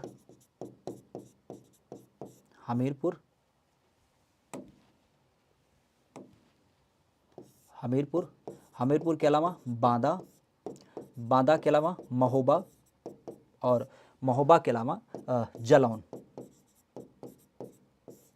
ठीक है, ये 7 जिले जो होते हैं ये क्या करते हैं? ये आपके बुंदेलखंड में आते हैं। ललितपुर, झांसी, चित्रकूट, हमीरपुर, बांदा, महोबा, जालौन, इन सब की जब बात की जाए तो ये क्या होते हैं? ये बुंदेलखंड के आते हैं। कहाँ पे? बुंदेलखंड की जब बात की जाए तो बुंदेलखंड में इसका नाम देखने को मिल जाता है। ठीक है, संदर्भ की जब बात की जाए तो यहाँ पे ही एक पैटर्न ध्यान रखिएगा, चूंकि हम अभी जिले और पड़ोसी वगैरह के बारे में बात कर रहे थे। खासा अगर देखा जाए तो यहाँ पर एक नाम आपके बीच में कई बार आता है। जब हम अपने सीमा, पड़ोसी और लोकेशन की बात करते हैं तो उसके आधार पर एक नाम आता है। नाम क्या आता है कि हमारे यहाँ पर एक नदी यहाँ से प्रवेश करती है। दिख रहा है कि नहीं दिख रहा है? नहीं दिख रहा है तो हम क्या करें? चश्मा बदलो, ठीक है, थोड़ा सा और गाढ़ा कर लेते हैं। ये एक नदी, ध्यान रखिएगा, कुछ ऐसे आपकी क्या करती है? प्रवाह होती है। ठीक है, और इस नदी की जब बात की जाए तो इस नदी के परिप्रेक्ष्य आप कह सकते हो कि यह नदी आपके लिए काफ़ी महत्वपूर्ण हो जाती है, क्योंकि इस नदी का नाम क्या है? ये नदी होती है आपकी यमुना नदी। इस नदी की जब बात की जाए तो इस नदी को हम लोग क्या नाम देते हैं? यमुना नदी नाम देते हैं। अब आप कहेंगे यमुना नदी के बारे में हम यहाँ बीच में क्यों बता रहे हैं? यमुना नदी की जब बात की जाए तो यमुना नदी के बारे में ध्यान रखिएगा, मुख्य रूप से इसका जो एक पैटर्न है, अगर इसको थोड़ा सा हम रेखांकित करें यमुना नदी को, तो ये क्यों फेमस है? क्योंकि इसकी जब बात की जाए तो ये 2 राज्यों के बीच में बॉर्डर बनाती है। बॉर्डर क्या बनाती है? तो यह आप देख सकते हैं कि यहाँ का जो लोकेशन होता है इस पार की जब बात की जाए तो इधर की तरफ क्या है? यहाँ पर स्थित है हरियाणा। क्या स्थित है? इस पार स्थित है हरियाणा। तो कई बार आपके प्रश्नों में पूछा जाता है कि हरियाणा और इस पार कौन स्थित है? इस पार स्थित है उत्तर प्रदेश। तो आपको समझ में आना चाहिए कि हरियाणा और उत्तर प्रदेश के बीच में जो एक बाउंड्री बनाने का कार्य करती है उस नदी का नाम क्या होता है? तो उसे ध्यान रखिएगा कि हरियाणा और उत्तर प्रदेश के बीच में जो एक सीमा बनाने की क्वेश्चन की बात आती है वह क्या होती है? वह आपके हरियाणा और उत्तर प्रदेश के बीच में यमुना नदी सीमा बनाती है। तो आप यहाँ पे चाहें तो उसे नोट कर सकते हैं कि हरियाणा और उत्तर प्रदेश, हरियाणा और उत्तर प्रदेश, इन दोनों के बीच में सीमा निर्धारण करती है। ठीक है, इन जिलों के बीच में सीमा निर्धारण करती है। और ये कौन करती है? तो हरियाणा और उत्तर प्रदेश के बीच में जो सीमा निर्धारण होता है वह मुख्य रूप से ध्यान रखिएगा यह यमुना नदी के कारण होता है। क्योंकि आप पुराने समय की जब बात करेंगे तो उस टाइम पे कोई हमारे यहाँ पर बांस बल्ली बैरियर नहीं लगाया जाता था, बल्कि उसकी जगह पर क्या होता था? उसकी जगह पर ऐसे जो प्राकृतिक आपकी विविधता वाली क्षेत्र होते थे, जैसे नदी हो गया, नहर हो गया, ताल तलैया हो गया, तो उसी को हम प्राकृतिक बॉर्डर के रूप में मानते थे। और इस दशा में अगर देखा जाए तो यमुना नदी हरियाणा और उत्तर प्रदेश के बीच में दिख मिलती है, जो क्या करती है? इन दोनों के बीच में सीमा निर्धारण करती है। अच्छा, यहीं पर अगर आपको थोड़ा सा बताना चाहें तो यहाँ पे भी एक ऐसी नदी है, उसका नाम क्या है? उस नदी की जब बात की जाए तो उस नदी के बारे में ध्यान रखिएगा, यहाँ से कुछ ऐसी आपकी बहती है, ठीक है। यहाँ पर थोड़ा सा इसका पूरा पैटर्न होता है, बहुत ज़्यादा नहीं होता है, ये थोड़ा सा ही इसका विस्तार है। अगर यहाँ पे आपको बताएं तो इसका जो विस्तार होता है वो आपके थोड़ा सा ही विस्तार है। थोड़ा सा विस्तार मतलब आप कह सकते हो कि ये उत्तर प्रदेश के परिप्रेक्ष्य में इसका जो पैटर्न होता है वह कहाँ से देख फैलता है, तो यहाँ पे आप कह सकते हो कि ये गंडक नदी है।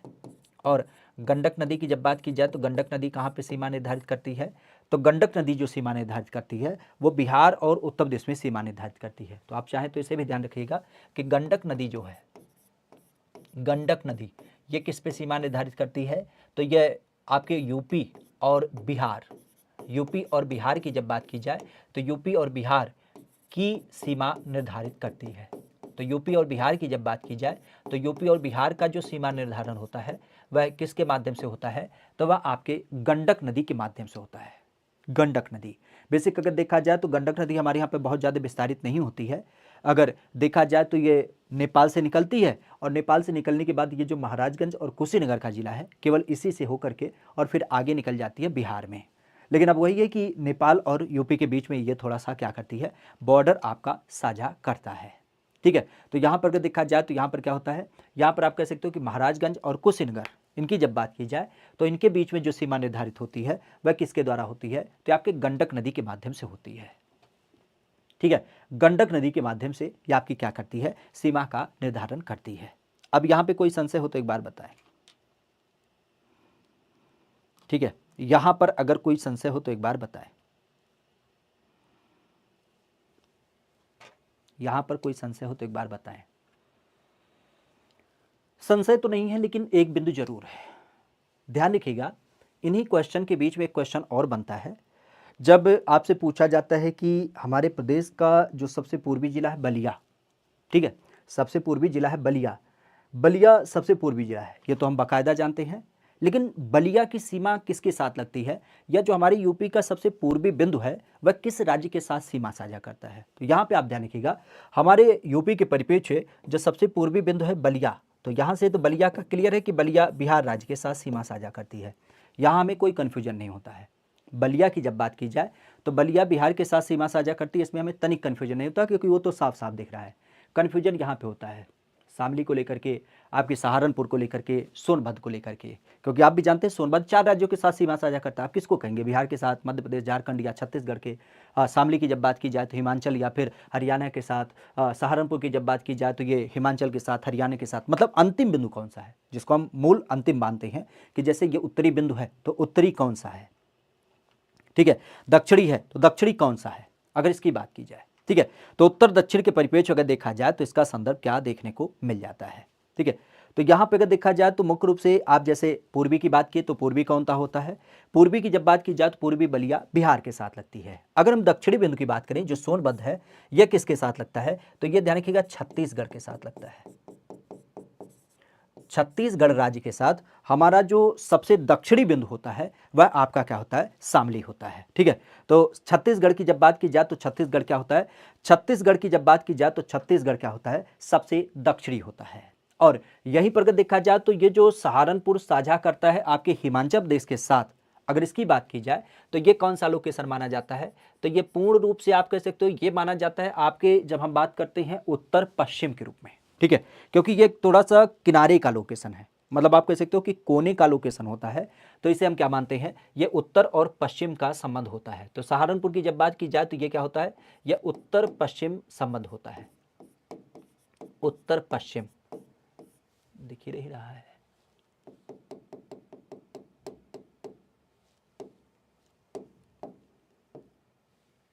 उत्तर पश्चिम की जब बात की जाए तो सबसे उत्तर और पश्चिम का जो बिंदु होता है वह कौन सा होता है, वह आपका हो जाता है यही सहारनपुर, ठीक है।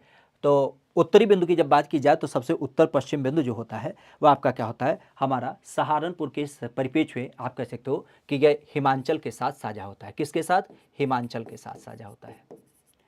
हिमाचल प्रदेश की जब बात की जाए तो हिमाचल प्रदेश के साथ हमारा सीमा साझा होता है, ठीक है। हिमाचल प्रदेश की जब बात की जाए तो हिमाचल प्रदेश के साथ क्या होता है, साझा करता है।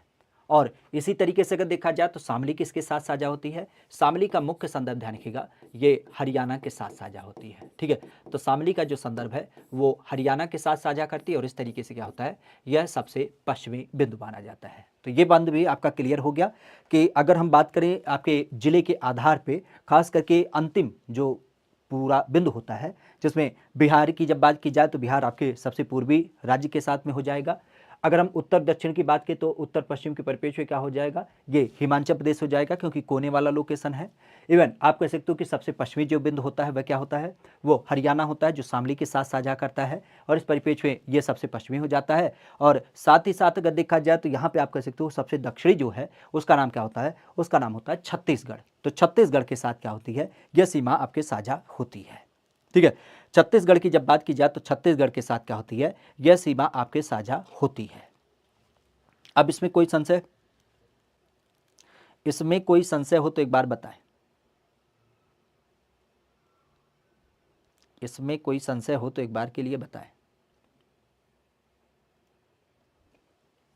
ठीक है, इसमें कोई संशय हो तो एक बार बताएं। अच्छा, क्योंकि राज्यों की बात चल रही थी तो यहाँ पे जैसा कि हमने बताया कि हमारे राज्यों की सीमा लगती है, तो राज्यों के परिप्रेक्ष्य में हमने क्या क्या बिंदु बताया था यहाँ पे। ठीक है, थोड़ा सा एक चीज़ ध्यान रखिएगा, जैसे बिहार, अभी हमने शुरू में बताया कि बिहार के साथ कितने जिले सीमा साझा करते हैं, तो बिहार के साथ हमारी यूपी के 7 जिले सीमा साझा करते हैं। नंबर कई बार पूछा जाता है। उत्तराखंड की जब बात की जाए तो उत्तराखंड के साथ कितने जिले सीमा साझा करते हैं, तो उत्तराखंड के साथ भी हमारे यूपी के 7 जिले सीमा साझा करते हैं। उत्तराखंड के साथ भी 7 जिले सीमा साझा करते हैं। आप कह सकते हो कि हिमाचल प्रदेश के साथ, तो हिमाचल प्रदेश के साथ तो क्लियर है आपका केवल एक जिला सीमा साझा करता है, वही आपका सहारनपुर हो जाता है। ठीक है, इसके अलावा अगर देखा जाए तो राजस्थान के कितने होते हैं, तो राजस्थान के साथ हमारी यूपी के 2 जिले सीमा साझा करते हैं। ठीक है, राजस्थान की जब बात की जाए तो राजस्थान के साथ क्या होता है, हमारे यहाँ पर कुल 2 जिले सीमा साझा करते हैं, वही आपका आगरा मथुरा। और हरियाणा की जब बात की जाए तो हरियाणा के साथ कितने जिले सीमा साझा करते हैं, हरियाणा के साथ आपका उत्तर प्रदेश के 6 जिला सीमा साझा करता है। ठीक है, उत्तर प्रदेश के 6 जिले इसके साथ सीमा साझा करते हैं। मध्य प्रदेश के साथ अभी हमने देखा कि मध्य प्रदेश के साथ 11 जिले सीमा साझा करते हैं। और यही पर अगर देखा जाए तो यहाँ पे आप कह सकते हो कि जो झारखंड और छत्तीसगढ़ है इसके साथ क्या होता है, इसके साथ केवल एक एक जिले सीमा साझा करते हैं।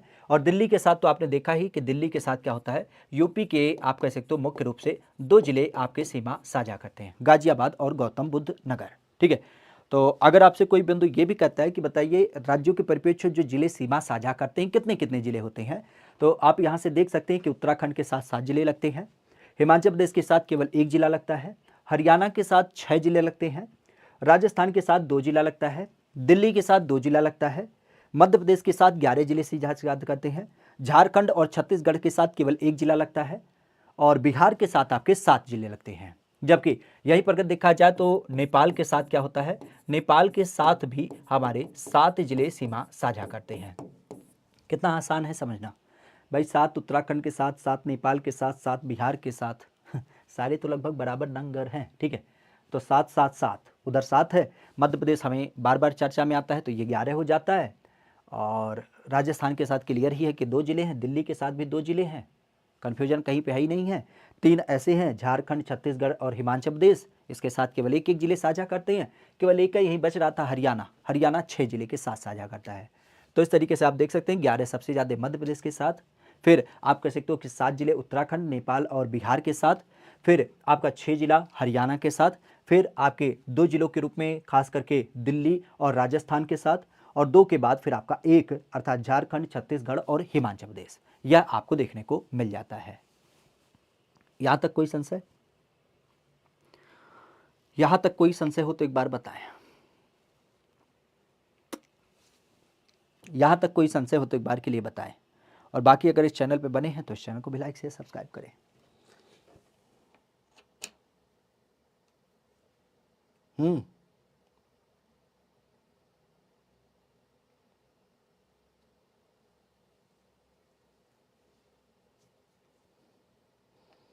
यहां तक कोई संशय हो तो बताओ।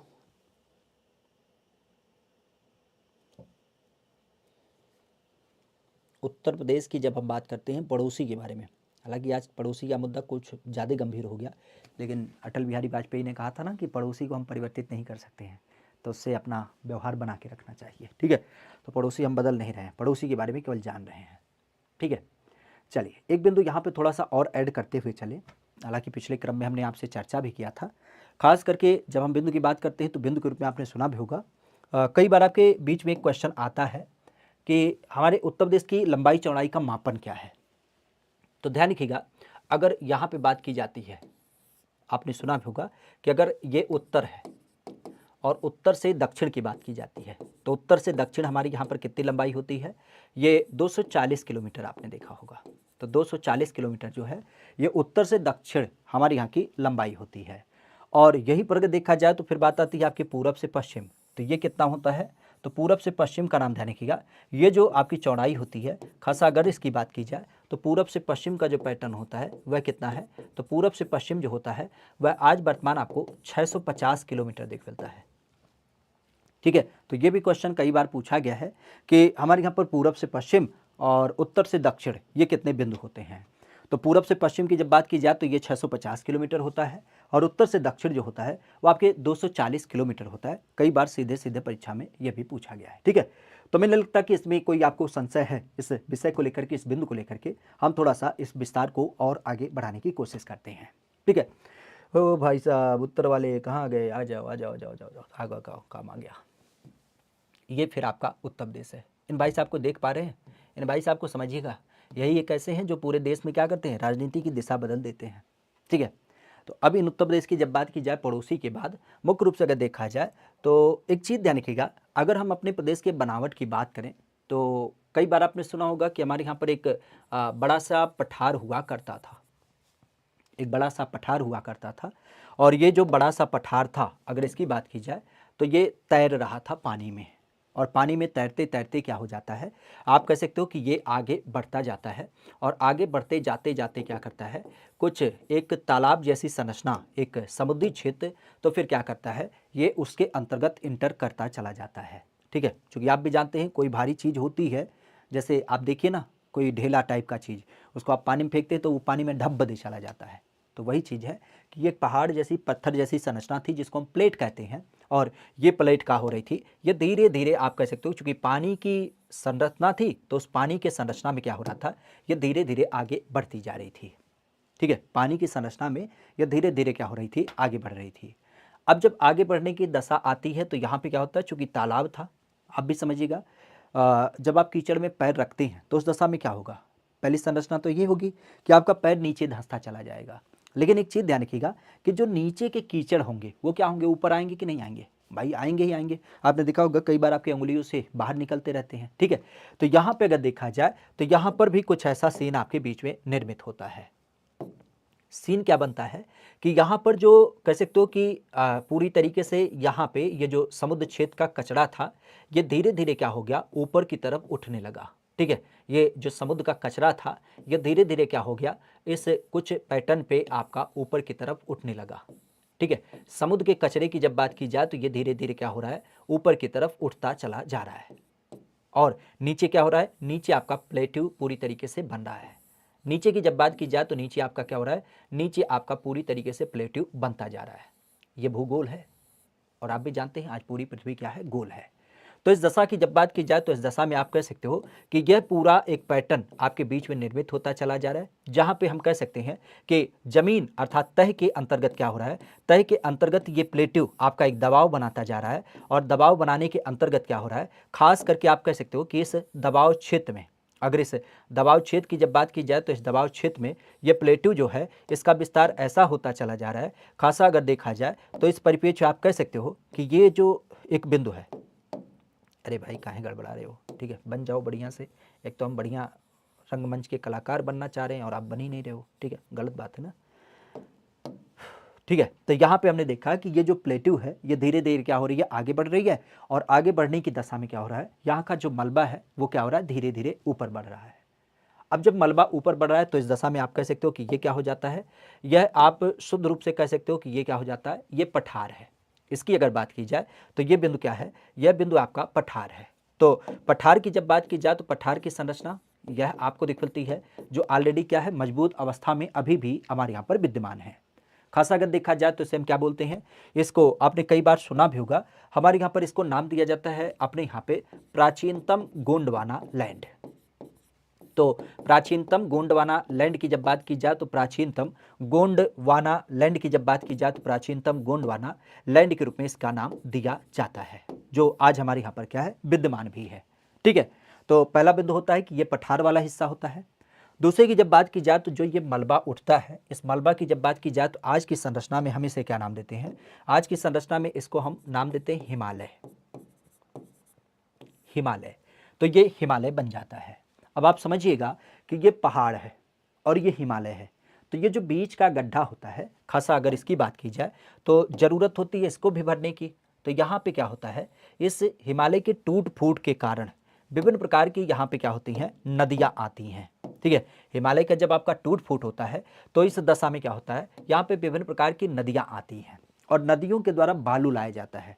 तो बालू लाने की दशा में क्या होता है, यह एक हिस्सा आपका निर्मित होता है और जिसे आज हम मुख्य रूप से क्या नाम देते हैं, मैदान के रूप में जानते हैं। तो यही तीन हिस्सा हमारे यहाँ पर देखने को मिल जाता है जब हम संरचना की बात करें। ये आपको सामने से फिजिकल दिख रहा है कि अगर यहाँ पे देखा जाए तो यहाँ पे आप कह सकते हो कि पहला तो हिमालय वाला हिस्सा है, पहला हिमालय वाला हिस्सा है, दूसरा ये पठार वाला हिस्सा है और तीसरा ये मैदान का हिस्सा है। मैदान की जब बात की जाए तो मैदान कैसे बना, मैदान जो बना वो हिमालय के टूट फूट के कारण बना। क्योंकि आप भी जानते हैं, मान लेते हैं कि आपके घर में किचन का सीन समझिएगा, किचन का समझिए या फिर बाथरूम का समझिए। बाथरूम में अक्सर आप लोग जाते हैं, देखते होंगे कि गलती से कहीं मिस्त्री जो था या फिर जो अगर देखा जाए तो हमारे यहाँ पे आप कह सकते हो कि हमारे यहाँ पे मान लेते कोई कमरा है, कमरे की आपने क्या की है, पूरी फिनिशिंग करा रखी है, लेकिन मिस्त्री ने क्या किया, जो पानी निकलना था बाहर की तरफ निकलना था, लेकिन एक किनारे क्या किया, उसने थोड़ा सा दबाव बना दिया, गड्ढा बना दिया। तो जब भी कोई पानी होता है तो वो क्या होता है, वो उस गड्ढे वाले क्षेत्र में एकत्रित होता है, अक्सर होता होगा, तो आपने वाइपर से निकाला होगा। तो यही सीन यहाँ पे आपको मिलता है। चूंकि ये पठार का सीन था तो पठार अपने आप में ऊंचाई था, ये हिमालय का सीन था, ये भी अपने आप में ऊंचाई का सीन था। तो होता क्या है कि ये जो खड्ड था, ये जो खाली स्थान था, इसको भरने की ज़रूरत पड़ी। और ये कैसे भरा जाए, तो इसको भरने के लिए प्रकृति क्या करती है, यहाँ पे हिमालय की टूट फूट से जितने भी आपके कह सकते हो कि आपके मिट्टी वगैरह आती है, उसको यहाँ पर भरना चालू कर देती है। और जब इससे बालू वाला क्षेत्र निर्मित हो जाता है तो एक बैलेंस अप्रोच आपको दिख मिलता है और ये हम आज इसे मैदान के रूप में जानते हैं। खासा अब इसको देखा जाए तो हम थोड़ा सा इसको अपने उत्तर प्रदेश में उकेरने की कोशिश करेंगे। मुख्य रूप से अगर देखा जाए तो पहला जो हिस्सा होता है, अगर इसको थोड़ा सा हम रेखांकित करें तो पहला हिस्सा ये होता है। दूसरे हिस्से की जब बात की जाए तो दूसरा हिस्सा ये कुछ हिस्सा आपको तरीके से देख मिलता है। ठीक है, तो हमारे यूपी का हिस्सा जो होता है वो कुछ ऐसे आपको देखने को मिलता है। पहले हिस्से की जब बात की जाए तो पहला हिस्सा क्या होता है, पहला हिस्सा आप कह सकते हो ये वाला हिस्सा जिसके बारे में अभी हमने चर्चा किया। दूसरे हिस्से की जब बात की जाए तो दूसरा हिस्सा कौन सा होता है, ये वाला हिस्सा। ठीक है, और तीसरे हिस्से की जब बात की जाए तो तीसरा हिस्सा ये वाला होता है। अब यहाँ पे कोई कन्फ्यूजन तो नहीं ना, यहाँ पे इस बिंदु को लेकर के कोई कन्फ्यूजन नहीं होना चाहिए, खास करके क्योंकि हमने इसको क्या किया, आपको दिखा रखा है। ठीक है, अगर हम अपने यहाँ पे बात करें तो पहला हिस्सा जो ऊपर वाला हिस्सा है ये हिमालय वाला, इसी कारण सेम कलर रख रहे हैं। मैदान की जब बात की जाए तो ये बीच वाला हिस्सा, क्योंकि बीच में गड्ढे जो थे उसको मिट्टी भरने के लिए, और तीसरा हिस्सा ये जो दक्षिण का पठार है। तो इस तरीके से अगर देखा जाए तो ये तीन प्रकार के क्षेत्र आपको दिख मिलते हैं, जिसको हम क्या बोलते हैं, ये मुख्य बिंदु आता है जिसे हम कहते हैं दक्षिण का पठार। दक्षिण का पठार, या कई बार आपने इसको सुना भी होगा बुंदेलखंड पठार के रूप में नाम दिया जाता है। बुंदेलखंड का चूंकि हिस्सा है और जिसको हम गोंडवाना लैंड के रूप में जानते हैं, तो ये पठारी हिस्सा होता है। दूसरे बिंदु की जब बात की जाए तो ये क्या हो जाता है, ये मैदान होता है। और मैदान भाग की जब बात की जाए तो मध्य मैदान इसे नाम दिया जाता है। क्या बोलते हैं इसे मध्य मैदान कहा जाता है। मध्य मैदान क्यों कहते हैं, क्योंकि ये बीच में पड़ता है। और संयोग से इसके निर्माण की जब बात की जाए तो ये गंगा जमुना क्षेत्र के माध्यम से क्या हुआ है, निर्मित हुआ है। तो मध्य मैदान के रूप में इसका नाम लिया जाता है। आगे की जब बात की जाए तो इसी संरचना में खास ध्यान रखिएगा, एक बनावट यहाँ पे आपको दिख मिलती है। और इस बनावट की जब बात की जाए तो इस बनावट का थोड़ा सा अंतर जो होता है वो अलग तरीके से होता है। कैसे होता है, ध्यान रखिएगा, हमारे यूपी में खास जब हम ऊपरी हिस्से की बात करें, इस ऊपरी हिस्से की जब बात की जाए तो ये जो ऊपरी हिस्सा होता है, इस ऊपरी हिस्से में जो निर्माण होता है, निर्माण कार्य, यहाँ पे अगर देखा जाए तो यहाँ पे बड़े बड़े क्या हो जाते हैं, कंकड़ पत्थर आपके पाए जाते हैं। ये वाला जो हिस्सा है, इस हिस्से की जब बात की जाए तो यहाँ पे क्या होता है, यहाँ पे आपके बड़े बड़े कंकड़ पत्थर पाए जाते हैं।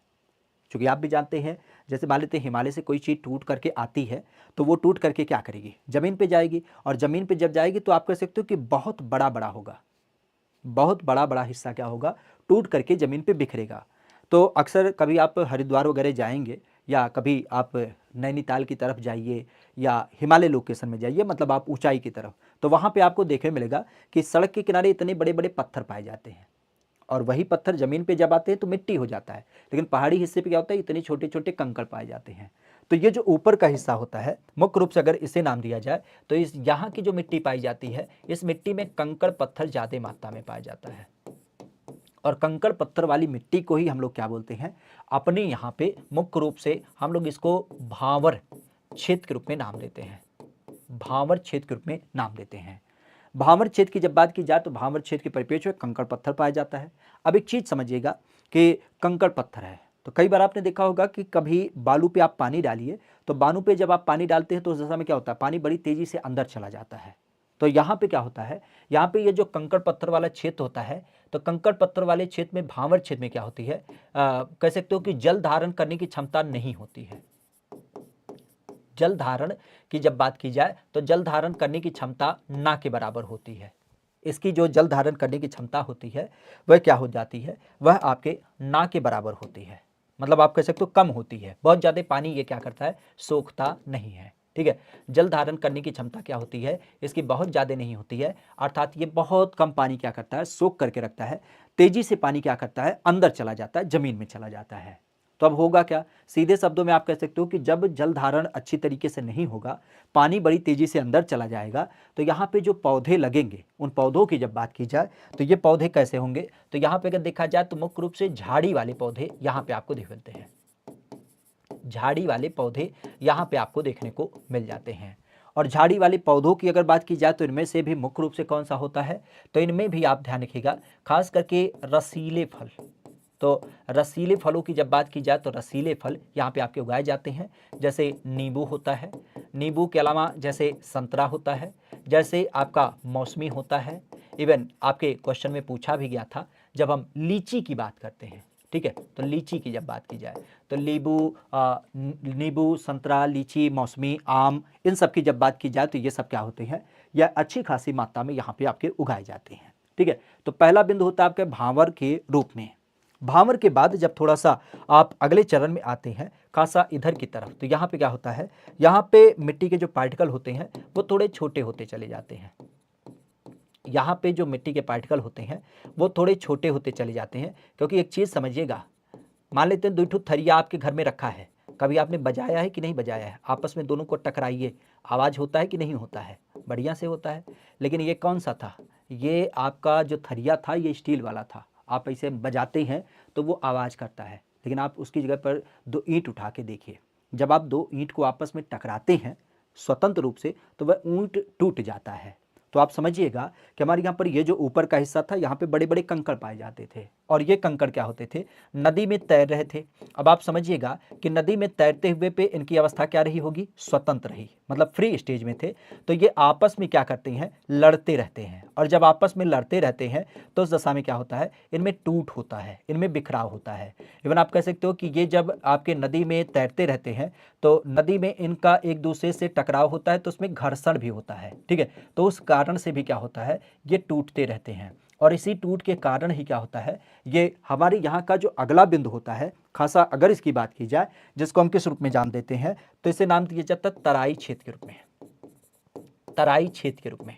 तो तराई क्षेत्र की जब बात की जाए तो इसकी खास बात क्या होती है, तो मुख्य रूप से आप कह सकते हो कि कंकड़ पत्थर जो ऊपर हिस्से में पाया जाता है भांवर क्षेत्र में, लेकिन तराई क्षेत्र की जब बात की जाए तो तराई क्षेत्र में क्या होता है, यहाँ पे महीन कण पाए जाते हैं, किसके, मिट्टी के।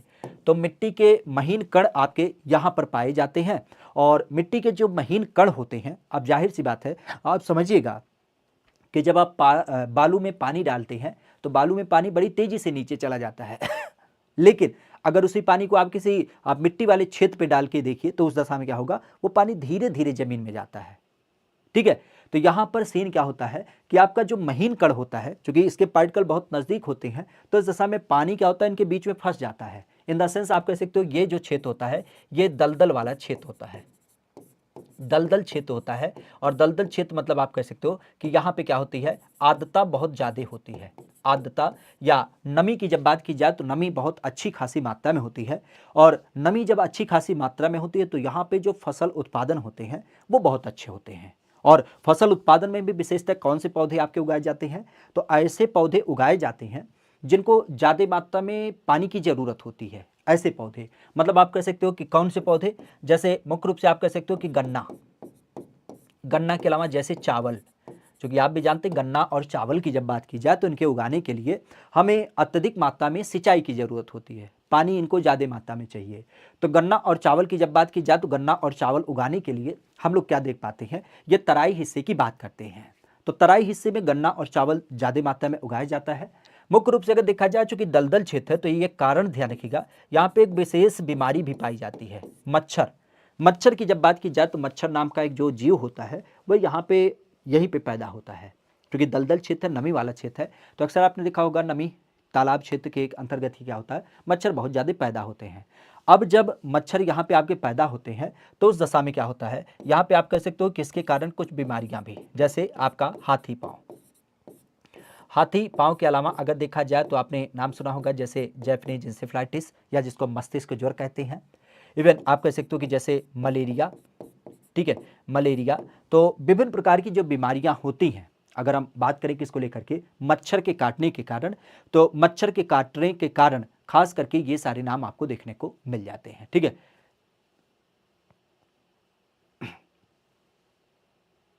पढ़ लो। ठीक है, मच्छर के काटने के कारण हाथी पाँव, जैपनीज इंसेफ्लाइटिस, मलेरिया, ये सारी बीमारियां आपको मिलती हैं। हालांकि हम बार बार कहते हैं कि जो पुरुष होता है वो बिल्कुल आलसी होता है, तो पुरुष काटने का काम नहीं करता है। जो खून चूसने का काम किया जाता है वह शुद्ध रूप से आप कह सकते हो कि केवल मादा के द्वारा होता है। महिला ही केवल खून चूसने में एक तरीके से कह सकते हो कि बड़ा पारंगत होती है। तो उस कारण से ये जो महिला मच्छर होती है, मादा मच्छर, वो लोग क्या करती हैं, यहाँ पे खून चूसती हैं। और जिसी कारण से आपने देखा होगा कि विभिन्न प्रकार की बीमारियां जैसे हाथी पाँव, जैपनीज इंसेफ्लाइटिस, मलेरिया, ये सारे नाम आपको दिख मिलते हैं। तो पहला तो बिंदु होता है कि इसके रूप में आपका पहला जो क्षेत्र होता है, अगर इस पट्टी की बात की जाए तो इस पट्टी को हम किस एक नाम से देख पाते हैं, तो पहला क्षेत्र होता है हमारे यूपी में भांवर एवं तराई के रूप में। भांवर एवं तराई मैदान की जब बात की जाए या फिर भांवर एवं तराई क्षेत्र के रूप में इसका नाम देखे मिलता है। तो भांवर एवं तराई क्षेत्र की जब बात की जाए तो ये खास ध्यान रखिएगा। ठीक है, भांवर एवं तराई की जब बात की जाए तो ये पहली जो पट्टी पाई जाती है वह खास आपको देखने को मिल जाती है। क्लियर। अब आते हैं बीच वाले हिस्से में। बीच वाले की जब बात की जाए तो बीच वाला हिस्सा कौन सा है, मध्य मैदान है। मध्य मैदान के अंतर्गत जो होता है, बनावट के आधार पर अगर देखा जाए तो यहाँ पे विभिन्न प्रकार की जो हिमालय से निकलने वाली नदी होती है वही नदी यहाँ पे विस्तारित होती हैं। अब मान लेते हैं कोई एक नदी है जिसका धार यहाँ पे आ रहा है, छर छर छर छर पानी यहाँ पे निकल रहा है, तो इस दशा में क्या होगा, अब आप समझिएगा कि नदी के साथ क्या होता है, एक मुख्य बिंदु आपको दिख मिलता है। और इसकी जब बात की जाए तो ये मुख्य बिंदु क्या होता है, नदी के साथ पहले ध्यान रखिएगा कि यहाँ पे खास करके होता क्या है कि नदी के किनारे किनारे बालू लगती है। और बालू लगने की जब बात की जाए तो बालू का जो लगती है, इसमें दो प्रकार की बालू लगती है। एक तो नदी के तुरंत साथ होती है, और नदी के जो तुरंत साथ होती है वह कौन सी होती है, तो वह नई बालू होती है, अर्थात जिसको हम कह सकते हैं नवीन मृदा। और नवीन मृदा को हम लोग क्या नाम देते हैं अपने यहाँ पे बोलचाल की भाषा में, इसको हम लोग नाम देते हैं खादर। ठीक है, तो नवीन मिट्टी जो होती है, जो नदी के साथ बिल्कुल चलती है, अगर उसकी बात की जाए तो आप समझिएगा कि नवीन मिट्टी को हम खादर कहते हैं। ठीक है, लेकिन अगर यहाँ पे देखा जाए तो इसके बाद एक मिट्टी और होती है जो क्या होती है, ये से नदी से थोड़ी दूर पर फैली होती है। ये दूर कैसे चली जाती है, तो आप भी जानते हैं कि हमारे यहाँ पर समय समय पर बीच बीच में बाढ़ वगैरह आता रहता है। तो जब बाढ़ वगैरह आता रहता है तो ये जो मिट्टी होती है वो दूर तक फैल जाती है। लेकिन आप समझिएगा कि मिट्टी दूर तक फैल गई और जैसे बाढ़ खत्म होता नदी सिमटती है तो नदी फिर से मिट्टी थोड़ी न लाती है अपने पास, तो उस दशा में वो मिट्टी वहीं छूट जाती है। तो एक बार नई मिट्टी थी तो उसका उत्पादन अच्छा रहा, लेकिन किसान एक बार, दो बार, तीन बार, चार बार उत्पादन करेगा तो उसके उत्पादन धीरे धीरे डाउन होता है। तो खासा आप समझिएगा कि यहाँ पर क्या होता है, एक मिट्टी जो दूर की मिट्टी होती है, जो आप कह सकते हो कि जो पुरानी हो चुकी है, जिसको हम प्राचीन मृदा के रूप में नाम देते हैं, और ये जो प्राचीन मृदा होती है इसको हम किस नाम से नाम देते हैं, तो इसे हम अपने यहाँ पे नाम देते हैं बांगर मृदा। तो दो प्रकार की मिट्टी हमारे यहाँ पर पाई जाती है, एक होती है खादर मिट्टी और एक होती है बांगर मिट्टी। ठीक है, तो खादर और बांगर ये दो प्रकार की मिट्टी क्या हो जाती हैं, यहाँ पे आपको दिख मिलती हैं। हालांकि मध्य मैदान में जो भी मिट्टी पाई जाती है, अगर मुख्यतः हम इसको नाम दें तो यहाँ पर अधिक मात्रा में जो पाई जाती है वो मिट्टी पाई जाती है जलोढ़ मृदा। हमारे यूपी में खास करके आज 43% हिस्सा क्या होता है, इसी का पाया जाता है, मतलब सबसे ज़्यादा मिट्टी जलोढ़ वाली ही पाई जाती है। आप कहेंगे क्यों, तो ध्यान रखिएगा, जितनी भी मिट्टी आपकी यहाँ पे आती है वह कैसे आती है, तो वह नदी के द्वारा आती है। और नदी की जब बात की जाए तो नदी के परिप्रेक्ष्य आप कह सकते हो कि नदी के पास में जो भी चीज़ होगी वो क्या होगी, गीली ही रहेगी। भाई सीधी सी बात, नदी में पानी है तो नदी के पानी को ही सोख करके वो बनी रहेगी। जैसे आप समझिएगा कि मान लेते हैं कि आपके घर में कहीं पानी गिरा हुआ है, और पानी गिरा हुआ तो वहीं पे आपका गलती से रुमाल या तौलिया गिर जाए तो फिर क्या होगा, वो पानी सोख लेगा कि नहीं होगा, सीधी सी बात है। तो बालू जो होता है, बालू तो अपने आप में सूखा है, लेकिन जब नदी के साथ रहता है तो उसके साथ ही क्या होता है, उसके व्यवहार उसमें आ जाते हैं, मतलब नमी वाला हिस्सा उसमें आ जाता है। और ये जो नदी मिट्टी लाती है, नवीन या खादर, तो दोनों नदी के ही साथ रहती है, तो इस कारण से नदी की तलहटी की जो नमी होती है उसे अपने साथ रखती है, तो इसे हम जलोढ़ कहते हैं, अर्थात जल के द्वारा ओढ़ी गई मिट्टी। ठीक है, जिसने जल को ओढ़ रखा है। तो जलोढ़ मिट्टी हमारे यहाँ पर मध्य भाग में सबसे ज़्यादा पाई जाती है, लगभग 43% इसका क्या होता है, हिस्सा आपको दिख मिलता है। फिर यहाँ पर अगर देखा जाए तो हमारे यहाँ पर फिर दूसरा बिंदु क्या आता है, दूसरा बिंदु आता है कि हमारे यहाँ पर बनावट में दूसरा जो बिंदु होता है उसे हम क्या नाम देते हैं, उसे हम मध्य मैदान के रूप में जानते हैं। और मध्य मैदान में संरचना के आधार पर आप कह सकते हो कि बांगर और खादर नाम की मिट्टी वगैरह आपको देखने को मिल जाती है। आगे की जब बात की जाए तो ये दक्षिण का पठार ध्यान रखिएगा, और दक्षिण के पठार की जब बात की जाए तो ये जो पठार है आप समझिएगा ये पहाड़ी हिस्सा है। तो पहाड़ ऐसा बराबर नहीं होता, बिल्कुल मेज जैसा। ठीक है, पहाड़ पहाड़ है, तो पहाड़ में होता क्या है कि कहीं पे मान लेते हैं कि उच्चावच होती है, जैसे मान लेते कहीं गड्ढा है, कहीं ऊंचाई है, कहीं गड्ढा है, कहीं ऊंचाई है।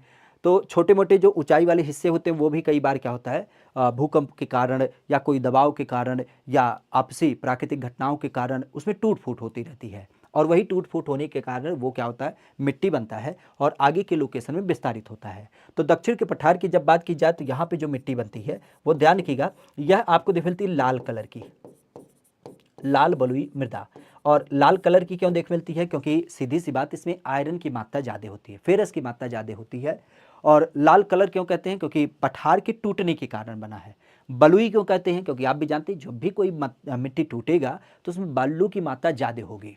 तो इस दशा में क्या होगा, ये तीसरा जो क्षेत्र होता है वह आपके किसके रूप में जाना जाता है, तो ये दक्षिण पठार के रूप में जाना जाता है। ठीक है, तो दक्षिण का पठार ये क्या होता है, ये हमारे यहाँ पर खास करके जब हम यूपी की बात करें तो यूपी का क्या होता है, यूपी के खास करके यूपी का 3 प्राकृतिक विभाजन देख मिलता है।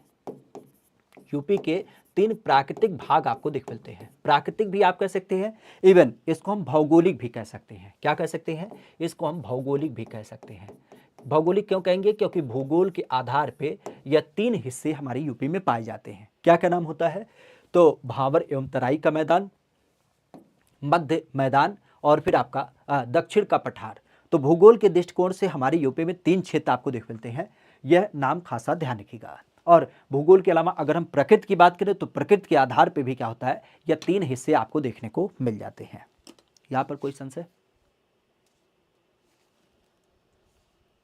भाई साहब कोई संशय, कलसवा नहीं समझ में आ रहा है, अरे दादा फिर तो आप लोग डूब मरिए, हम नहीं डूबेंगे भाई, हम तो बेहतर तरीके से कर रहे हैं, हमें कोई संशय नहीं है। ठीक है, आपको कोई संशय हो तो एक बताओ।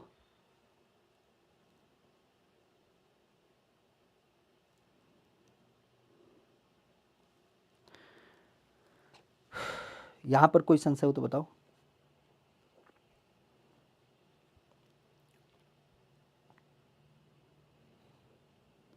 चल, तो अगर यहाँ पे देखा जाए तो ये हमने भौगोलिक की बात की, खासा अगर भूगोल को आधारित करते हुए यहीं पर एक क्रम आपके साथ कनेक्ट करें तो एक बिंदु और कई बार आपके संदर्भ में पूछा जाता है, और वह बिंदु क्या होता है, वह बिंदु आप इसे थोड़ा सा रिलेट करके चलेगा, क्योंकि कई बार उत्तर प्रदेश के बनावट वगैरह के आधार पर क्वेश्चन आपसे पूछे जाते हैं। ठीक है, ये आपका उत्तर प्रदेश होता है। अगर इस उत्तर प्रदेश की जब बात की जाए तो उस उत्तर प्रदेश को हमने जैसा पूर्व में देखा कि हम क्या करते हैं, इसको 3 भागों में डिवाइड करते हैं, भावर, तराई, मध्य मैदान और दक्षिण के पठार के रूप में। लेकिन जब हम बात करते हैं इसको लेकर के थोड़ा सा राजनीति जब की जाती है तो राजनीति को आधारित करते हुए इसका नाम किससे समित होता है? तो राजनीति के आधार पर अगर देखा जाए तो पेना कहाँ गया हो, यहाँ पे रहा। अगर इसकी बात की जाए तो पहला जो बिंदु होता है वो इस हिस्से से कनेक्ट होता है, ठीक है। अगर हम उत्तर प्रदेश की बात करें तो पहला जो उत्तर प्रदेश का ये वाला हिस्सा होता है यह आपको दिख मिलता है। इसे हम क्या नाम देते हैं? इसको हम मुख्य रूप से नाम देते हैं अपने यहाँ पे पूर्वी उत्तर प्रदेश, पूर्वी यूपी, या सामान्य शब्दों में क्या कहा जाता है, इसको पूर्वांचल भी नाम दिया जाता है, ठीक है। तो पूर्वी यूपी या फिर आपका पूर्वांचल, ये आपका नाम देख मिलता है, ठीक है, पहला बिंदु। दूसरे की जब बात की जाए तो दूसरा जो बिंदु होता है वह किस रूप में देख मिलता है? तो दूसरा बिंदु जो आपको देख मिलता है वह कुछ ऐसे आपको देख मिलता है, इधर वाले हिस्से के रूप में, ठीक है। दूसरा जो हिस्सा होता है यह आपको इधर देख मिलता है। इस हिस्से की जब बात की जाए तो इसे हम क्या नाम देते हैं? इस हिस्से की जब बात की जाए तो इस हिस्से के बारे में ध्यान रखिएगा। मुख्य रूप से इसकी जो बनावट होती है, अगर हम थोड़ा सा इसको रेखांकित करें,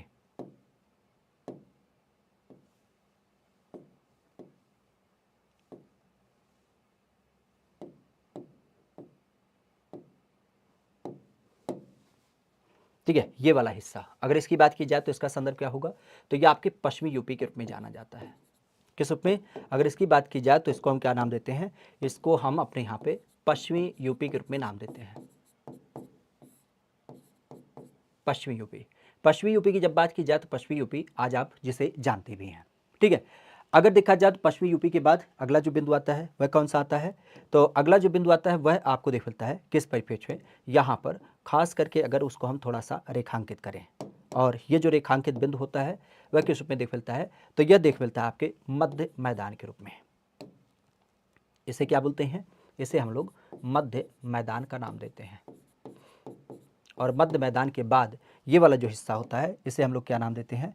तो इसकी जब बात की जाए तो यह नाम खासा ध्यान रखिएगा, यह आपको देख मिलता है हमारे यहाँ पर दक्षिण के पठार के रूप में, या जिसको हम शुद्ध रूप से क्या कहते हैं आज के क्रम में इसे बुंदेलखंड नाम देते हैं, ठीक है। तो यूपी के परिप्रेक्ष्य में अगर देखा जाए तो यहाँ पर ध्यान रखिएगा, यूपी के परिप्रेक्ष्य में एक बिंदु आपको देख मिलता है कि आज यूपी की जब बात की जाए तो यूपी के लिए खास ध्यान रखिएगा कि अगर हम यूपी की बात करें तो इसका जो राजनीतिक विस्तार है, जो राजनीतिक विस्तार है, या फिर जिसको हम एक तरीके से आर्थिक विस्तार भी कह सकते हैं क्योंकि अर्थव्यवस्था इसी आधार पर चलती है, तो राजनीतिक या फिर आर्थिक विस्तार की जब बात करें तो ये 4 भागों में डिवाइड की गई है, 4 भागों में आपके डिवाइड की गई है। 4 भाग कौन कौन से होते हैं? तो आपका होता है पूर्वांचल, पूर्वांचल या जिसको हम पूर्वी यूपी कहते हैं। दूसरा होता है पश्चिमी यूपी, पश्चिमी यूपी दिशा के आधार पर आपके बनाए जाते हैं। तीसरा होता है आपका मध्य यूपी, और मध्य यूपी के बाद आपका चौथा जो आता है वो आपका होता है बुंदेलखंड। तो ये 4 हिस्से क्या होते हैं हमारे यहाँ पर राजनीति के आधार पे देख मिलते हैं, या फिर आप क्षेत्र के आधार पे कह सकते हैं, आर्थिक आधार पे भी कह सकते हैं, अर्थव्यवस्था के आधार पे। पूर्वांचल की जब बात की जाए तो पूर्वांचल में खास ध्यान रखिएगा, आज इसमें कुल 28 जिले शामिल हैं। 28 जिलों की जब बात की जाए तो यह आपके पूर्वांचल में आपके शामिल होते हैं। पश्चिमी यूपी की जब बात की जाए तो पश्चिमी यूपी में कितने जिले शामिल हैं? तो इसमें आपके 30 जिले शामिल हैं। तो 30 जिले आपके पश्चिमी यूपी में शामिल हैं, ठीक है। इसके अलावा मध्य मैदान की जब बात की जाए तो मध्य मैदान में कुल आप भी जानते हैं 10 जिले क्या हैं आपके मध्य मैदान के अंतर्गत शामिल हैं। और 10 जिलों के अलावा अगर हम यही बुंदेलखंड की बात करें तो बुंदेलखंड में क्या होते हैं, यहाँ पे आपके 7 जिले शामिल हैं, ठीक है। तो इस एक आधार पे आप देख सकते हैं कि अगर हम आज वर्तमान उत्तर प्रदेश की बात करें तो उत्तर प्रदेश में कुल कितने जिले हैं? तो उत्तर प्रदेश में कुल आज के आपके 75 जिले देख मिलते हैं, ठीक है। 75 जिलों की जब बात की जाए तो आज यूपी में कुल आपके 75 जिले होते हैं, और इन 75 जिलों को अगर आप ऐड करें तो 30 जिला, फिर 10 जिला 40 हो जाता है, 40 20 50, ठीक है, 40 20 50 8 58, और 58 के साथ फिर हम 7 जिला जोड़ देते हैं तो ये कितना हो जाता है? ये आपका 75 हो जाता है, ठीक है। 30 10 40 40 20 60 60 8 68 68 7 75, तो यही क्या हो जाते हैं, यह पूरा एक आपको बनावट देखने को मिल जाता है, ठीक है। तो जिले के रूप में यह संरचना आपको देखने को मिल जाती है कि आज हमारी यूपी की जब बात की जाए तो हमारी यूपी में जो जिलों का एक पैटर्न होता है 30 जिले आपके क्या हो जाते हैं, पश्चिमी यूपी से समित होते हैं, 10 जिले आपके मध्य यूपी से समित है, 28 जिले आपके पूर्वांचल से समित है और 7 जिले आपके क्या होते हैं, बुंदेलखंड से समित हो जाते हैं। तो आज वर्तमान में क्या है, यूपी में कुल ऐसे 75 जिले आपको देखने को मिल जाते हैं। ये क्या होती हैं, 75 जिलों की संकल्पना आज हमारी यूपी में देख मिलती है जब हम इसके राजनीति या फिर आर्थिक की बात करते हैं। अच्छा, राजनीति और आर्थिक के संदर्भ में एक चीज़ आपको थोड़ा सा यहीं पर रिकॉल करते चले और उसी बिंदु के साथ आज की क्लास को हम यहीं पर समाप्त कर देंगे। ठीक है, एक छोटा सा बिंदु आपको यहाँ पे रेखांकित करते हुए चलते हैं। ठीक है, उसके बाद इसे समाप्त कर देंगे क्योंकि हमें लगता है कि बहुत सारे लोग परेशान हो रहे हैं।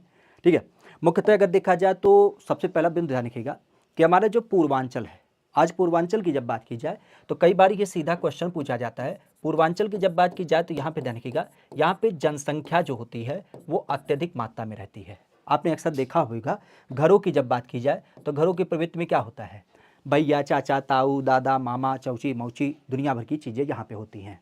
तो जनसंख्या की जब बात की जाए तो जनसंख्या की मात्रा जो होती है वो अधिक मात्रा में आपके पूर्वांचल में निवास करती है। तो कई बार ये क्वेश्चन पूछा गया है कि हमारी यूपी में खास करके जनसंख्या घनत्व कहाँ पे सबसे ज़्यादा है, जनसंख्या का जो एक दबाव समूह है वो अधिक मात्रा में कहाँ पे है, तो जनसंख्या अधिक मात्रा में आपके पूर्वांचल में रहती है। मुख्य रूप से ये ध्यान रखिएगा। ठीक है, लेकिन अब जनसंख्या यहाँ पे अगर देखा जाए जनसंख्या ज़्यादा मात्रा में रहती है तो फिर बात आती है खेती बाड़ी का क्या एक पैटर्न है। अब ध्यान रखिएगा, जनसंख्या ज़्यादा है, खेती बाड़ी की जब बात की जाए तो खेती बाड़ी भी अच्छा है, इवन आप कह सकते हो उत्पादन भी ज़्यादा होता है। लेकिन एक चीज़ बताइएगा कि मान लेते हैं कि हमारे घर पर 10 बीघा खेत है, हम अकेले हैं खेती करने वाले और हमने 10 बीघे में क्या किया, औसतन 1 बीघे में 2 कुंटल गेहूं का उत्पादन किया, तो औसतन 20 कुंटल आपका क्या हो गया, गेहूं का उत्पादन हो गया अगर हम अकेले उत्पादन किए। ठीक है, लेकिन आप समझिएगा कि हमारे यहाँ पर 10 बीघे खेत हैं और हमारे परिवार में हमारे साथ 7 भाई हैं, बड़का भैया, छोटका भैया, दूसरा भैया, तीसरा भैया, चौथा भैया, पांचवा भैया और छोटका भैया, उसके छोटका भैया, मतलब 7 लोग हैं। तो उस दशा में क्या होगा, बीघे तो 10 ही हैं, उत्पादन आपका 2 कुंटल ही होगा। प्रकृति का न्याय है, ऐसा तो होगा नहीं कि 7 भाई हैं तो 2 कुंटल की जगह 2.5 कुंटल हो जाए। ठीक है, वो तो उत्पादन वही रहेगा। इसका मतलब अब जो हिस्सेदारी होगी वो 7 भाइयों के अपेक्षा 20 कुंटल के ऊपर निकल के आएगा। औसतन आप कह सकते हो कि अगर हम अकेले होते तो फिर क्या होता, हमें पूरा पूरा 20 कुंटल मिलता गेहूं का उत्पादन। लेकिन अभी क्या हो गया, 7 भाई होने की दशा में यह उत्पादन घट करके क्या हो गया, आपके लगभग 2.5 से 3 क्विंटल हो गया। तो ये क्या हो गया, जनसंख्या के कारण। तो जनसंख्या होने के कारण क्या हो जाता है, आप कहिएगा कि हमारे यहाँ पर कृषि की जो एक वैल्यू होती है वो थोड़ी सी डाउन हो जाती है। जनसंख्या ज़्यादा होने के कारण यहाँ पे क्या होता है, कृषि के ऊपर एक अत्यधिक दबाव हो जाता है। तभी आपने देखा होगा कि पूर्वांचल में कोई भूखों नहीं मरता है, ये बिल्कुल सत्य बात है। पूर्वांचल एक ऐसा संदर्भ है, मतलब कह सकते हो एक ऐसी डलिया है जहाँ पे अनाज आपको बराबर निकलता है, लेकिन यहाँ पे कोई भूखों नहीं मरता है। लेकिन ये बात भी सत्य है कि यहाँ की खेती से कोई राजा भी नहीं हुआ है। यहाँ का किसान हमेशा से गरीब इसी कारण से है, फटही धोती उसकी हमेशा होती है, क्योंकि यहाँ पे जितना भी उसका उत्पादन होता है वो खाने पीने में ही खर्च हो जाता है औसतन।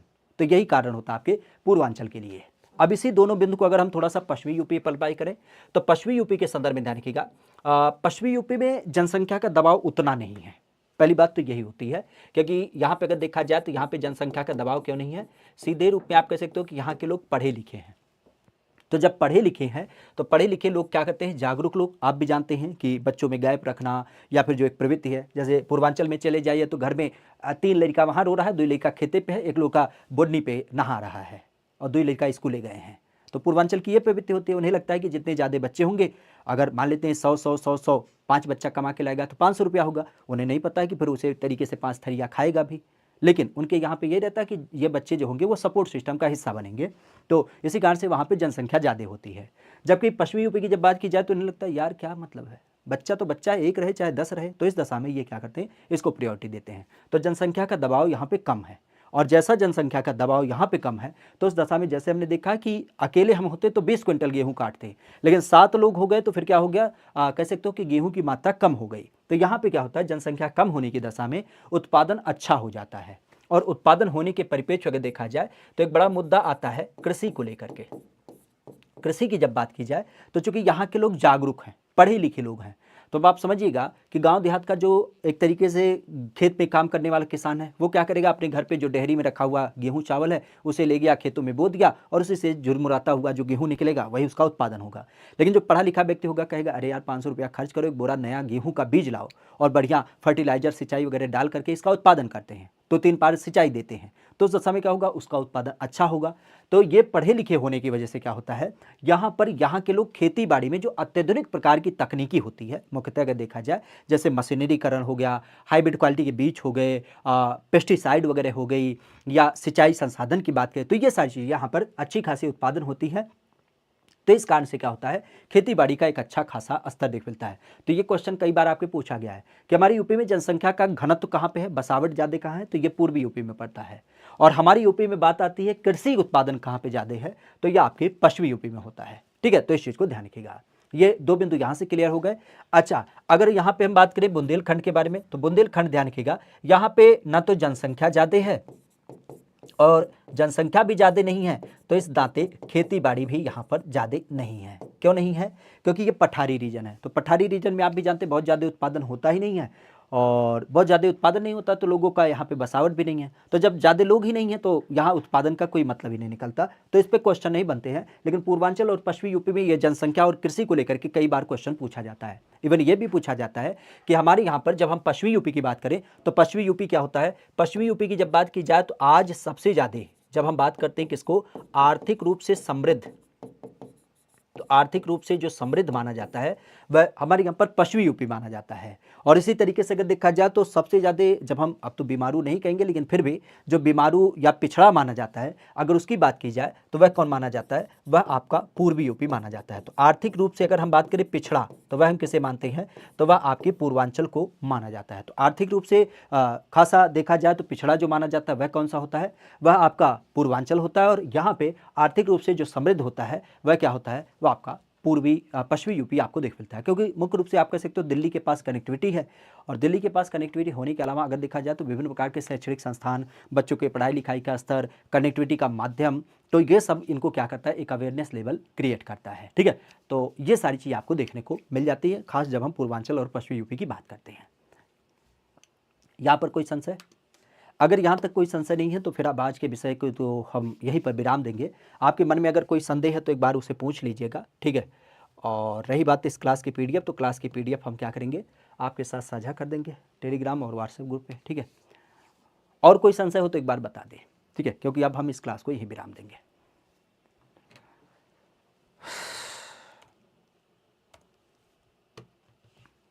अच्छा, कम से कम क्लास में जुड़े हैं तो ये तो काम करके जाएं कि क्लास को लाइक और अपने दोस्तों मित्रों के पास साझा भी करें, ताकि उन लोगों को भी क्या करें, उनके बारे में एक संदर्भ मिल पाए। अपने बारे में थोड़ा सा बता दीजिए अपने बारे में क्या रखा है। ठीक है, अमित कुमार पांडे नाम है हमारा, सिद्धार्थनगर जिला है, तहसील है बासी, गांव है तिलौरा, वहीं के रहने वाले हैं, और एक अलावा कुछ ना है। ठीक है, चलो, यहाँ तक कोई संशय नहीं ना। चलो ठीक है, तो फिर आज के विषय को अब हम ये विराम देते हैं। चैनल पे अगर नए थे तो इसे खासा सब्सक्राइब कर लीजिएगा, और सब्सक्राइब करने के अलावा वीडियो को भी लाइक कर दीजिएगा और अपने उन दोस्तों मित्रों के पास साझा करेगा जिनकी ज़रूरत है ये क्लास। ठीक है, मुख्य रूप से हमारा एक टारगेट है, जैसे AGTA हो गया, BPO की वैकेंसी हो गई, या फिर आपके जूनियर असिस्टेंट की वैकेंसी हो गई, क्योंकि अभी आपने देखा ना जूनियर असिस्टेंट का भी कट ऑफ वगैरह निकाल दिया गया है। तो इन सारी चीज़ों को ले करके खास अगर देखा जाए तो ये सारी चीज़ आपको दिख मिलती है। क्वालिफिकेशन, क्वालिफिकेशन तो गुरु बहुत ज़्यादा नहीं पढ़े लिखे हैं। ठीक है, खाली वो क्या कहते हैं एम.एड जो होता है ना वही कर लिए हैं, बहुत ज़्यादा नहीं पढ़े हैं, बस वही है, पढ़ते पढ़ते पढ़ाते रहते हैं। ठीक है, चलो ठीक है, तो फिर आज के विषय को अब हम यहीं समाप्त करते हैं। Thank you, all the best, bye bye, take care, good night, शुभ रात्रि, सब खैर।